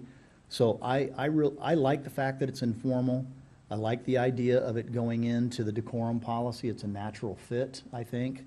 I would like to, and so in that regard, I'm okay with this, and I would support this with two maybe minor modifications, if you would be willing to consider them. With respect to the outstanding citizen certificate per se, unlike maybe the appreciation and the other achievement certificate in the decorum policy, I think this should be actually limited a little bit more. I don't think there should be an unfettered amount that are given out. I think it should be limited to one per council member per month. And then from that pool is who the MCAC would then decide on who our annual awardee would be for the ideas that you suggested in here for other regional awards, whether it be Supervisor Ashley or somebody else. Would you be willing to accept that modification or consider that idea? I would be willing to consider. We talked about that. If we talked about a rotation before, and this kind of took that away. I believe in one of the comments, it was in number 1, where there would be no more than one allowed per council meeting per month, or no more than one per okay. month. Yeah. It didn't matter which district it came from, but then who's going to decide if you have a couple? Is it just those council members? They read them and then they decide together. So that's kind of why we left that out. But we just did limit it. Yeah, we just did limit it. Let's No more than one. Let's do one a month, wherever it comes from, and we award based up, we recognize when the recognition is deserved. That's all I'm asking. And then the other minor edit that or minor change I'd like you to consider and the council to consider is your timing of the annual one being presented in December. I would like us to consider that to be done in January, and here's why. Annually, our December meeting is our reorganizational meeting. And every other 2 years, we have incoming and outgoing, theoretically, we may not, but in some Decembers, we're going to have incoming, outgoing council members, maybe not, but in any case, every December is our organizational meeting. So I think that, I think we maybe ought to do it in January. I think that's a good point. Okay. Any thought? John? I like your idea of MCAC handling it, and I like the idea of a limited number. Did I hear you right that if a council person had 2 people he wanted to award something to, he'd give them to MCAC and they would decide? Or did I hear you say, I don't think I heard you said, that there'd be more than one per month, It says one from each council person? in the report that we said that both options, all recipients must be residents. We mentioned in here recipient applications will be submitted to the Menifee Citizens Advisory Committee. That would be at the end of the year, all of them that were accumulated. I don't know how we would handle if there's Month to month. If there's a month to month. conflict, then We just talk amongst us. Talk amongst the two Can people, we figure it do, out. how do we do that? 'Cause Well, I there's think what we gonna be- do, if I might suggest, so that we don't violate the Brown Brown Act Act. in any way, unfortunately, we'll have to rely upon staff. We have like if I want to give one and you want to give one, we'll let, hey, we've got 2, you communicate to us and we can work it out through staff. And we may collectively make a decision to do 2 that month and none the next month, or Right. just spread it out. Exactly. So I'm willing to give it a try. I was initially, in all fairness, I initially did not want to do this, but you've sold me. And in that regard, I'd like to make a motion. Thank you. I would like to make the motion on option number 2, that this be an informal process. Now, I'm going to kind of talk a little bit more than perhaps what the motion really needs, but I want to make sure that you have enough, Sarah, to be able to add it into the decorum policy. So if we could take option number 2 as the foundation for the addition to hopefully the next agenda item that we're going to talk about, and not really change anything around with it except that make it a 1 per month. And then with respect to the annual, just change the verbiage in there from December to January. And on paragraph excuse me, at the end of sentence number 1 of the last paragraph where it says council meeting, where it says 1 recipient per council meeting, make it 1 recipient per month. It's because we have 2 council meetings per month, so whether we do it on the first one or the second one's irrelevant, but those are the 3 minor edits, and that's my motion. I would second that. Very well. We have a motion and a second. Is that enough clarity to, when we get to the next agenda item? Yes, To I think add that's that enough in? to, yeah, move to the next one. Are you okay with that process, Mr. Melching? I am. Okay, thank you. So we have a motion and a second. Is there any, this is an addition, this is we'll actually really ratify it next in the next agenda item. Do we need a formal roll call on this? No. Okay. Is there any dissent on this as presented? Hearing none, then we will roll this then into agenda item 12.1, which is next, at the appropriate place in the redlined area. So, Mr. Attorney? Sorry for the interruption, Mayor. That appropriate place, just for really for purposes of our record, is in section 9A of the decorum policy, which appears at page 789 of the packet. And I so modify my, amend my motion to reflect that 9A paragraph placing. And even more so, after proclamations. Understood. Okay. That'd be the new 9A4, the old 9A4 will move down and become 9A5. Correct. Yeah. Okay. On to what is agenda item 12.1. We just reordered them.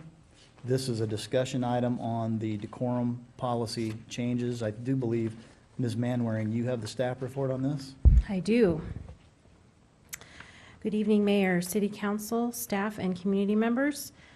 The item before you is the amendment of the rules of decorum and procedures for the conduct of City Council meetings. The municipal code states that the City Council may adopt rules of decorum and conduct by resolution. City Council Policy Number 1 outlines the rules of decorum and was established at incorporation in October 2008. All amendments made since that time have been brought forward by adoption by resolution. Tonight, I am bringing forward 3 revisions to the policy. In December of last year, Councilmember Sobek asked for and received consensus to bring back for consideration language to add to the City Council agenda regarding the Brown Act and public comment. This revision has been added to Section 3C, persons addressing the City Council, and it reads, "This is the time for members of the public to address the council about items which are not listed on the agenda. The Ralph M. Brown Act limits the council's ability to respond to comments on non-agendized matters at the time such comments are made. Each speaker will be limited to 3 minutes on any single item. Please submit a completed speaker card to the city clerk." This notation could be added to the agenda under public comments and/or read prior to calling for public comment speakers. This would be similar to the consent calendar notation listed under item 10. Revision 2 is the addition of City Council recognition. Earlier this year, the City Council directed staff to bring back a description of the 3 types of recognition given by the City Council. Mayor Mann provided suggestions, and I have incorporated them into the decorum policy under Section 9, City Council recognition. The types of recognition include a certificate of appreciation to recognize any individual, group of individuals, or organization for any act or effort that goes above and beyond the norm and is deserving of appropriate recognition. A certificate of achievement to recognize any individual, group of individuals, or organization for significant acts of achievement. And 2 types of proclamations. One which requires no formal council action and is signed by the mayor. And the second is a proclamation placed on the agenda under the consent calendar for council approval and signed by the entire council. And this type of proclamation must have the concurrence of 2 council members before being placed on the agenda. And this is also where we will add the outstanding citizen. Also added to this section is the procedures. This includes transmitting the recognition request through the city clerk department at least 2 weeks out, or as soon as the council member is aware of the recognition. The council member requesting the recognition may decide to place the recognition on the agenda, present it at an event, or it can be mailed. All recognition requests from the public must be vetted through the applicable council member or mayor if appropriate. The city clerk will finalize the recognition document and obtain necessary signatures and place it in a certificate folder or frame.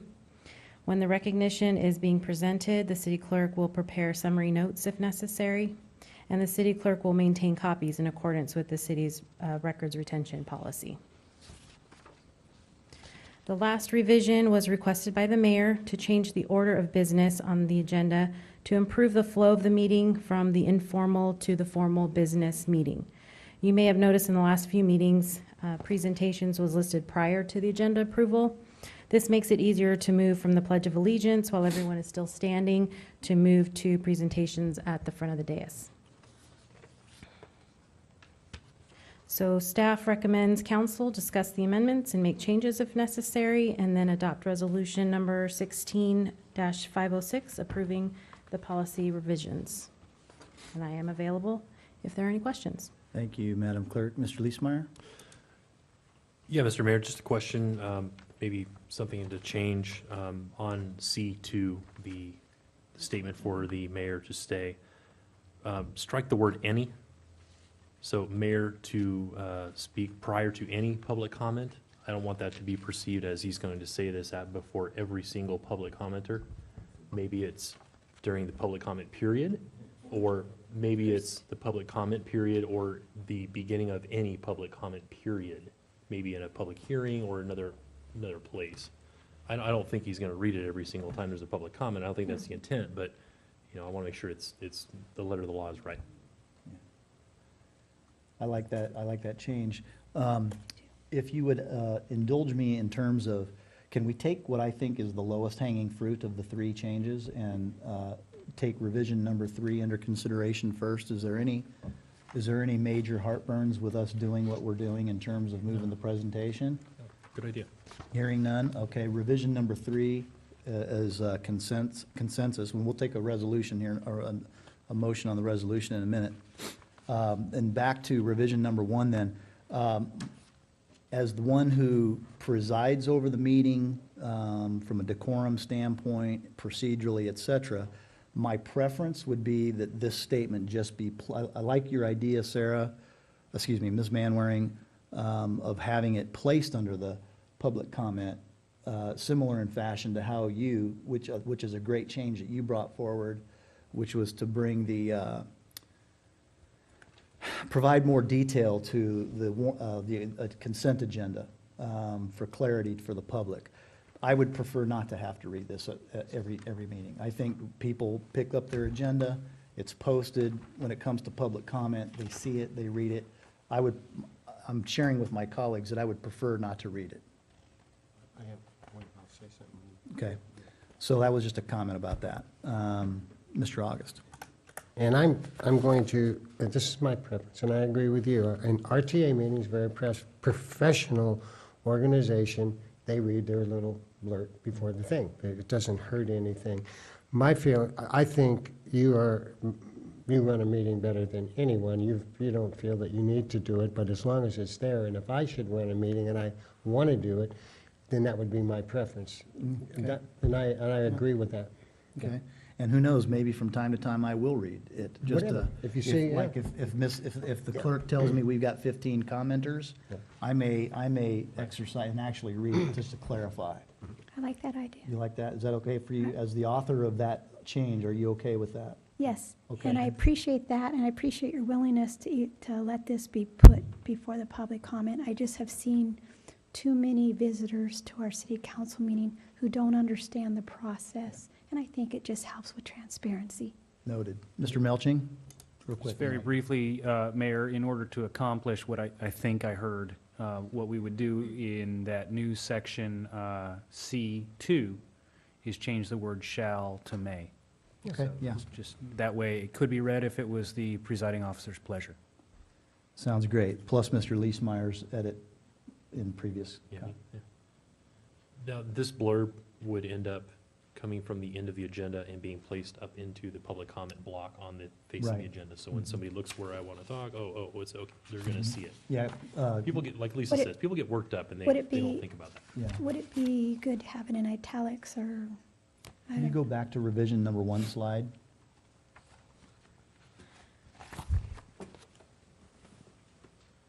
So that's what it would look like. It's, as it's italicized right there, Very good, perfect. with the amended edits from Mr. Leesmeyer and Mr. Melching.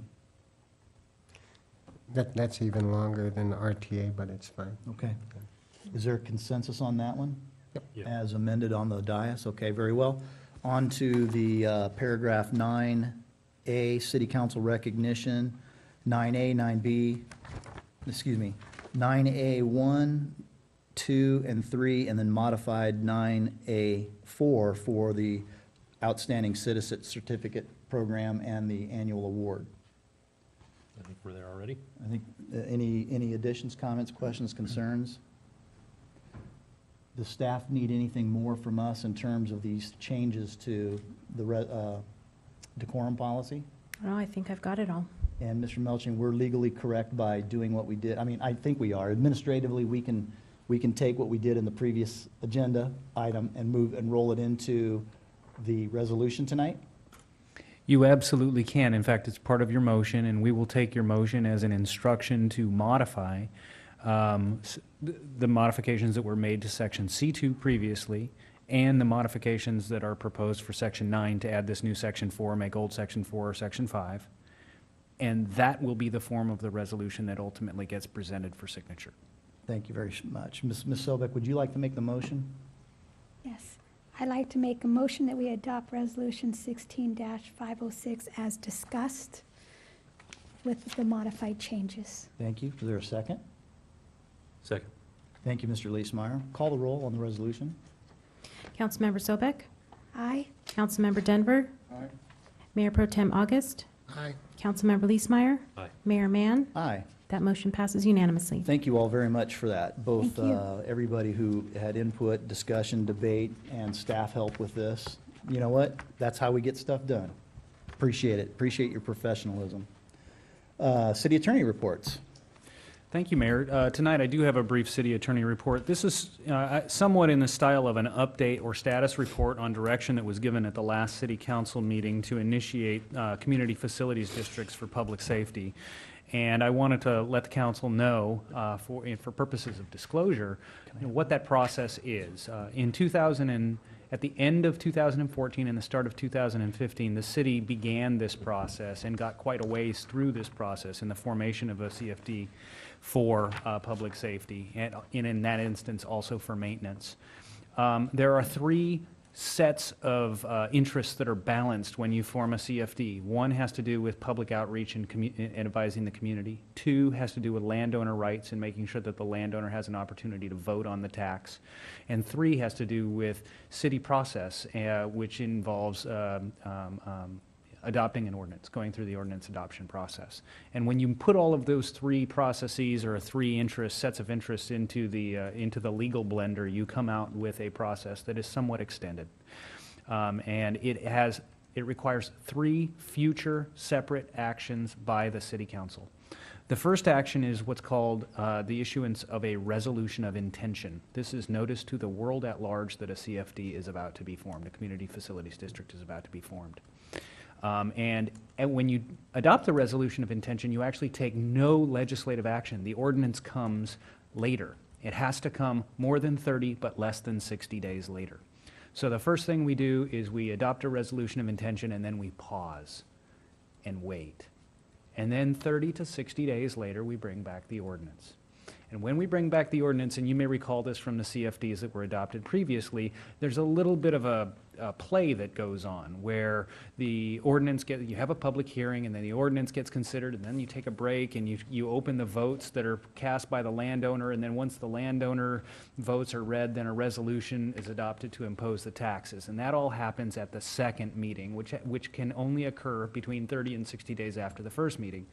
Then after that second meeting is over, because you've adopted an ordinance or you've introduced an ordinance, you then have to have a second reading. And it is only after that second reading that the ordinance is adopted and the tax is properly before the people. In fact, there's a short waiting period after the second reading to allow for the ordinance to become effective. So the reason I'm telling you this is I want to set that process into the paradigm of your expectations.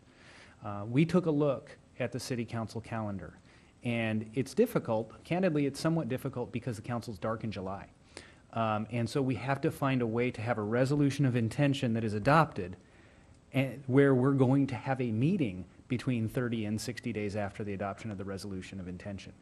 And the way that has to work, based on us all kind of cramming our heads together and figuring it out, is that it'll be June 15th, which is the second meeting in June, that the resolution of intention will come forward.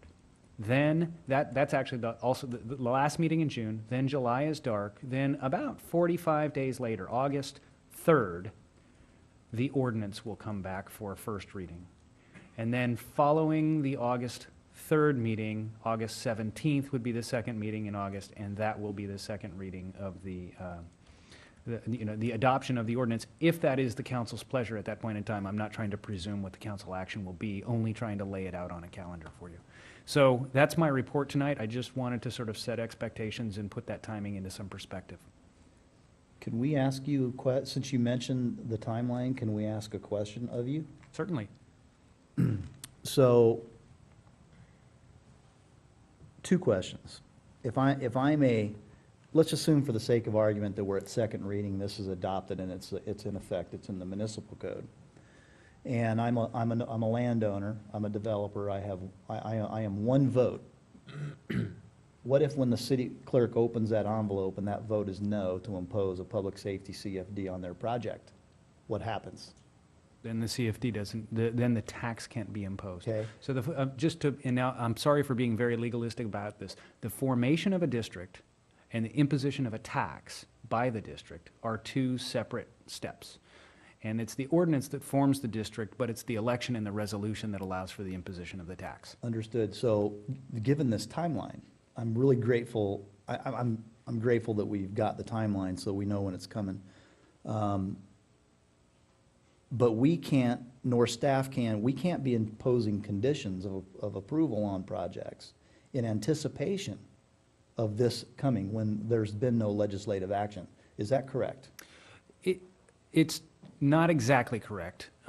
We can impose conditions that bind a developer to participate in a CFD if one is formed going forward, and if the developer agrees to it. The developer doesn't have to agree to the condition, and we have to be very clear about that. We can't bind the developer to accept that condition. If the developer chooses not to accept that condition, certainly that becomes part of the calculus in evaluating whether to approve the project. But we cannot bind the developer to accept that condition. So then, just taking the next step and putting those two questions together, if I accept the condition and I accept the binding of it, when that envelope gets open, I can still vote no, as the one and only landowner. You can vote no. If you've accepted the condition, it may have an impact on whether you've complied with the condition, but you can vote no. So how can we legally condition a property when a legislative action has not taken? I find that incredulous. I really, really do, especially when we're talking about a tax. Yeah, I understand, and basically the way the condition is styled is to bind the developer to take an action if the legislative action ultimately occurs in the future. So they're not, obviously they can't vote for a tax that is never imposed by the city council, but if that action is taken by the city council, then they can be, and I have to be clear, and I apologize for sounding like a lawyer yet again tonight. It's okay, you are the lawyer. But the goal here, as a matter of law, is we cannot compel somebody to vote one way or another. We can only specify what the consequence is if they vote against the formation of the tax. So legalized extortion. That's in a way. You know, I mean, I don't mean to use the term extort. You know what I'm saying. I do. I understand what you're saying. Bad choice of words on my part. I understand. All right. Thank you very much for being candid and answering those two questions. Those have been on my mind since the last meeting we talked about it. Mr. Denver? If if a developer came in and decided not to implement the tax, your comment was is that we then can, it affects the way we deal with the project. What might our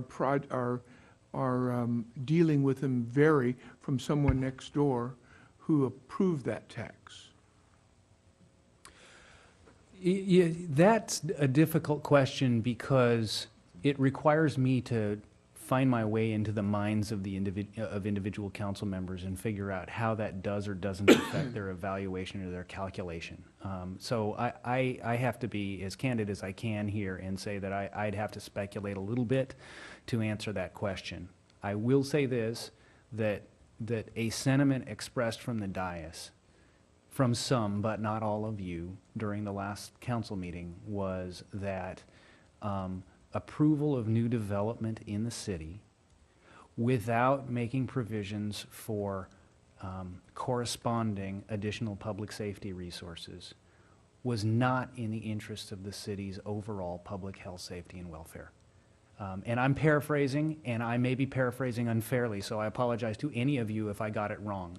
But I'm throwing that sentiment out there to try and explain how not agreeing to the formation or the imposition of the public safety tax on a piece of property could impact a council member's decision on whether to move forward with new residential development.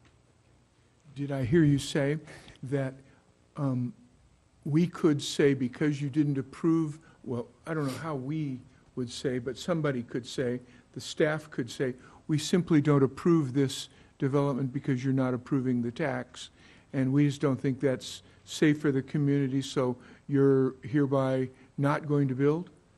Two comments on that. One is it would be more than likely the city council, because ultimately you're the ultimate decision-making body. It wouldn't be staff that would be saying whether to approve or not approve. In fact, I would tell you that if you had an applicant who did not agree to that condition, that the staff would still bring the matter forward to the city council for consideration, because I don't think the staff wants to be in a position where they're refusing to bring forward a project application on that basis. Then once it got to the city council, I really just can't presume the thought processes, because I know they're complicated and there are many factors and many variables that go into each and every one of your decisions.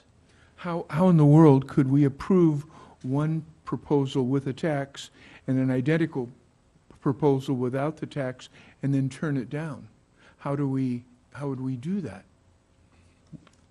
Were you to, I'm sorry, I may have got the sequence wrong. If you approved the proposal A with the tax, and then how could you? Somebody brings a B, says we don't want the tax, we simply say we don't want those houses? To the extent that's in your discretion, yes. Mr. August? I'm a little confused now. So, anyway, is what Mr. Dent, I think I understand it. I probably shouldn't really try to confuse you. So, somebody comes in, and we say, hey, you want us to approve your plans? There's a CFD in place here. So now we get to the point where he says, well, I don't want to pay for it, and I don't agree to it. So now you're saying that then he has an option to come back to the council in sort of like an appeal? No. I was presuming that any approval of a new residential development project was going to find its way to the city council, and that you would be the ultimate decision-making body without an appeal. That it's going to be your decision. It's a project that is coming to you for final action. Well, the staff sitting there with the builder, and the staff says, we're not approving your plans if you don't agree to the CFD. The staff doesn't get to say whether they approve or don't approve a project. They've never got to say that. They can say only whether they will recommend or not recommend approval. Okay, same thing to me. We don't recommend it. I understand, and maybe I'm drawing a distinction, but the distinction does matter because the staff doesn't get to say yes. So even if we approve the CFD and we go through that procedure that you had just explained, every developer gets to come to the council and ask, we want it essentially waived? The CFD, the way the CFD is established, is on a landowner, on a project-by-project basis, on a landowner-by-landowner basis, just like it was last year. Remember, there were 2 specific projects that came to the city council, and it was those 2 specific projects that were going to be subject to the public safety CFD. And then if another project had come in later that year, it would have gone through the same process to be added to the CFD. So the answer to your question is yes. Each individual project will come through, and the CFD question will be presented for each individual project. Because the landowners to be subject to the tax have a right to vote. Okay, and they vote, I understand that, and like Mr. Mann was saying, there's only one owner sometimes. Correct. So then the council will vote, and the council would say, you know, those not in favor of the CFD on this project would say, we agree with the owner or the voter or whatever, and you can proceed without the CFD. That's correct. If they had a majority. If there's a majority vote. If there's a majority. So, There's always going to be a majority vote, yeah, okay. so may I ask a clarifying question? Sure. I'm sorry but I think this is important because maybe it will help the future debate go smoother. The difference between a new project and a entitled project that's just bringing back new maps or extending maps, what's the difference? What's the difference as it applies to the potential CFD for public safety? Well, that's an interesting question, and I'm frankly a little reluctant to lean my head out on that one. But I will follow up on that. Okay, very good. That is a concern of mine because this council, all previous councils, every single previous council has said, and this may not be exactly applicable to any potential public safety CFD, I recognize, but this body and all previous bodies have held that projects that were approved at the county, for the most part, got a pass in light of our general plan, et cetera, et cetera. And up until such time as the owner, the developer, the stakeholder wanted to amend that, then we can renegotiate things. And that's been a standing, and everybody on the street knows that. So that's why I asked that. Understand. Mr. Denver first, and then Mr. Gleismeyer.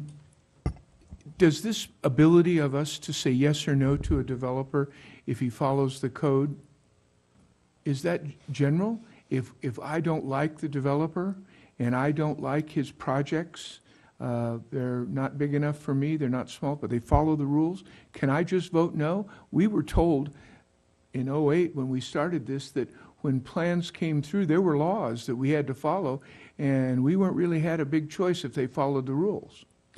Councilman Denver, it ultimately depends on the nature of the action. If the action is legislative, say for example, you've been asked to do a zone change to facilitate new development, it's a purely legislative action. And in a legislative arena, you all can make decisions for pretty much whatever reason you want or for no reason at all if that's the way you want to make a decision. I'm not saying any of you do that. I'm just saying that you have very broad discretion when it comes to things like specific plans, zoning code, and the general plan.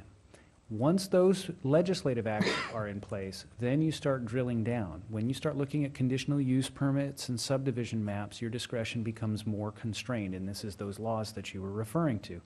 And the city council and the city staff and your planning commission are all bound to follow those laws. Those laws almost universally require a determination by the city, particularly in a conditional use permit context, that approval of the project will be in the best interest of the city's public health, safety, and welfare. And that's why I previously was mentioning how I thought I heard some council members tethering the public safety CFD issue back to the question of the city's public health, safety, and welfare. So hopefully that helps out. Mr. Gleismeyer. Yeah, I just want to get a clarification, Mr. Melching. The idea that the mayor had mentioned about exempting county-approved projects, I'm concerned of how that would play out in setting a precedent as it relates to the rest of our city's standards. If we're going to waive it on one thing, how do we not say, well, we're going to pick and choose where we decide where we're going to waive our standards? So I'm concerned about that. I understand, and if you will allow me to circle back on that, let me tell you what makes me reluctant. It is not having considered all of the permutations of that. Sometimes an amendment comes in and it asks for additional development. Sometimes an amendment comes in and it asks for a transition of one type of development to another. Say you're going from apartments to condominiums or to single-family residential product type. Sometimes a development comes in and all they want to do is an extension because their map is otherwise going to expire. And each of those combinations might implicate a different set of interests. And that's why I'm reluctant to give a blanket answer to that. So if you allow me to follow up with you, I'd prefer to do that. Fair enough. Thank you very much for allowing us the latitude to ask so many questions on your report. My pleasure. It was really it was a good city attorney report. Thank you. Not that your other ones weren't bad, it was just a good discussion. That's the point that I was trying to make. Mr. Johnson, city manager report, assuming that the attorney is done with any, okay. Thank you, Mr. Mayor, members of council. Just 3 items. First, if I don't do so, I'll regret it. I wanted to say some staff thank yous for the fire station groundbreaking. Obviously, Gina Gonzalez is the lead on the project. Julie Woodruff, Tara Magner, Robert Lennox, Jason Hendricks, the landscape maintenance crew from Parks, Jonathan Smith, Steve Glenn, Alan Yoon, and the public works crew. Thank you for a job well done on that. It was a great day to kick off a new project, and we're looking forward to how we're moving quickly with the development of that project. Pretty exciting. I am heading out to the SCAG conference tonight. I will be there through Friday and taking a lot of notes and bringing back information to the council. This I thought was really important. You know, we have some tough decisions coming up, as referenced by a discussion that we just had. But as staff, we had in our management meetings, we talk about some pretty heavy items too. And today was a little bit of our upcoming budget. And I'm not in a position now to reveal everything that we know currently. But what I thought was phenomenal, what we do at our management staff meetings is people are assigned an opening thought. So we have, some 12 to 16 people in our management meetings every week, and each person who's assigned, we have a rotating basis, and they get an opportunity to bring a fun leadership fact, some information to the rest of us that we don't know about. Well, today struck a huge, deep chord with me. Lisa Gordon brought 11 signs you have the grit you need to succeed. And these 11 signs capture what your phenomenal staff does on a daily, hourly, minute-by-minute basis. And so if you'll indulge me, number 1 is you have the right to make mistakes like an idiot and try again without even flinching. Fight. Number 2 is fight when you feel you're already defeated. If you quit when things get tough, it gets much easier to quit in the next time. On the other hand, if you force yourself to push through it, the grit begins to grow in you. Number 3 was you have to make calls you're afraid to make. Every moment spent dreading the task subtracts time and energy from actually getting it done. Number 4 was you have to keep your emotions in check. While it's impossible not to feel your emotions, it's completely under your power to manage them effectively and keep yourself in a position of control. I struggle with all of these. That's why I thought it was great today. Number 5 is you trust your gut. Trusting your gut is a matter of looking at decisions from every possible angle, even unintended consequences. And when the facts don't present a clear alternative, you believe in your ability to choose, and you go with what looks and feels right. Number 6 is you have to give more than you get in return, and our staff does this every single day. Put in the time and forego the instant gratification. Number 7, you have to lead when no one else follows. People with grit believe in themselves no matter what, and they stay the course until they win people over to their way of thinking. Number 8, you have to meet deadlines that are unreasonable and deliver results that exceed expectations. Successful people know the best way to stand out from everyone else is to outwork them, and our staff does that. Number 9, you have to focus on the details even when it makes your mind numb. I think we went through a lot of that today and last night, right, Mr. Smith? Nothing tests your grit like mind-numbing details, especially when you're tired. Number 10, you have to be kind to people who have been rude to you. Mr. Smith, we've been through that in the last 24 to 48 hours. When people treat you poorly, it's tempting to stoop to their level and return the favor, but people with grit don't allow themselves to get in that position. And number 11. Can we add that one to the decorum policy? Yes, we can, sir. Number 11, you have to be accountable for your actions no matter what. People are far more likely to remember how you dealt with a problem than they are how you created it in the first place. And so, huge kudos to Lisa Gordon. As you know, she's going out on maternity leave. She is probably the one with the most grit in her office, I would say, right now, with the position that she's in, and the amount of work that travels through her office to be spread out to engineering, to building, to economic development and all those, and yet being some 8.5, almost 9 months pregnant. So I just thought I'd share that with you tonight, because we do have staff that are not only professional experts in their fields, pretty smart people, and they do a lot of things with a lot less than everybody else has. And we still have an opportunity to laugh and have a great time. So I just want to share that with you, and that ends my update. Mr. Leesmeyer? Kudos to you, Rob, for bringing that up. You know, you read off 3 or 4 of them there, and at the end you said you admitted that some of those were your own faults. So I think it takes some tremendous cojones to sit up here and tell people what your faults are. So I think admitting is the first step to recovery. And I want to cast shame on all 5 of us for not recognizing the marvelous effort, the tremendous effort, the painstaking effort to bring life into the new fire station number 7. And Mr. Wyman and Gina for their efforts of going through the purchasing process and negotiating and the release of the bid proposals and going through those and scoring, the whole package. So on behalf of all 5 of us, we do appreciate everything that went into the new fire station. Absolutely. On to council member agenda requests or additional comments. Mr. Leesmeyer. I don't know if it's an agenda request or how to deal with it, but I'll just briefly say that on April 22nd, the California Regional Water Quality Control Board, Santa Ana Region, held a meeting. And at that meeting, as I had alluded to in a previous council meeting, their staff brought some recommendations back to that board to maybe make some modifications to the moratorium out in Quail Valley.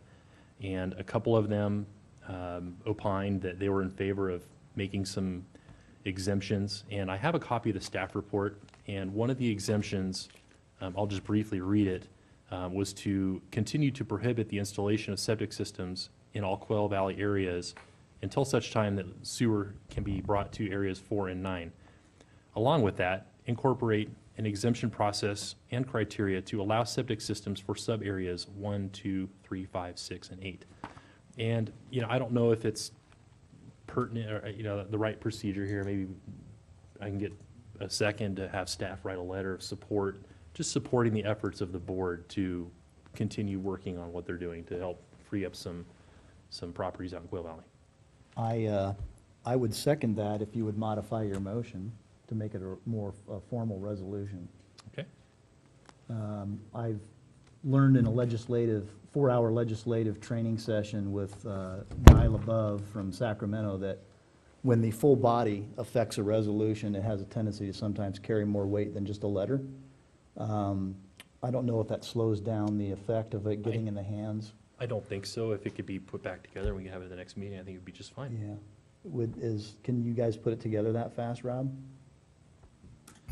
Yes, and if I could have a little leeway, just to let you know some updated information, Mr. Greg Berg, who has been an interesting fellow here at City Hall from time to time, received an exemption from the Santa Ana Regional Water Quality Control Board and is allowed to move forward on his specific property in Quail Valley, which is outside Area 4 and 9. So I think maybe on a case-by-case basis that's going to happen. So I think the reso would be appropriate to encourage that type of activity maybe on an individual basis moving forward, and allowing the Santa Ana Regional Water Quality Control Board to make the decision on that with our support. Certainly. No, the comments from the regional board that I've some of the members and staff that I've spoken with have been that, you know, the city of Menifee isn't really engaged, and they don't really have a say in what happens out here. And I think they're barking up the wrong tree. You know, we don't have the resources to go out there and drive up and down every single street and see who's not complying. But certainly we have the resources to create a permit process where an applicant pays a fee and we go out there and do a proper inspection. That certainly makes sense. So, you know, to the best extent possible, and it sounds like the mayor is the second, if we could bring back some language to create a resolution on that, that'd be fantastic. That is my second. And just as an aside note about this topic, I ran into Celeste Cantu at a meeting 2 weeks ago. She was not aware that we were struggling with getting this decision. And she goes, let me see what I can do to help this along, because everybody that works at the Regional Water Quality Control Board, I hired them. So, sometimes it's who you know. And, you know, Celeste was a President Clinton appointee. She's a water expert nationally. The fact that she's in our region and sits as the executive director of the Santa Ana Watershed Powers Authority, she's got the juice and she can make things go. So when we get this resolution done, we do a cover letter to her too with the resolution attached. Okay. I do have copies of the agenda. It is a public record, so if anybody wants a copy, I have a copy for them Excellent. if they'd like to read that agenda. Thank you very much. Sure. Good job. Mayor Pro Tem. Ms. Woodruff, would you do me the honors and put that up on the screen, please? It's there. That's pretty fast. Thank you. Anyway, I'll make this really short. Thank you, Tom, for providing the pictures here, and the audience is going to be amazed here. But anyway, I want to explain to the council, and this is a property located in District 1 on the corner of McCall and Bradley. You've probably seen it before. You probably haven't seen it look any worse than it does right now. And it's becoming kind of an aggravation for me. It's kind of grating on my nerves every day, as well as many people in the community. With all the work that the staff has been doing to help that part of District 1 improve and beautify, with the medians and then the work we're doing in the Cherry Hills Plaza, the homeless problems, and just the tremendous efforts the staff's making. We have to look at this every day, and everybody passing through the gateway into this community has to look at this piece of property.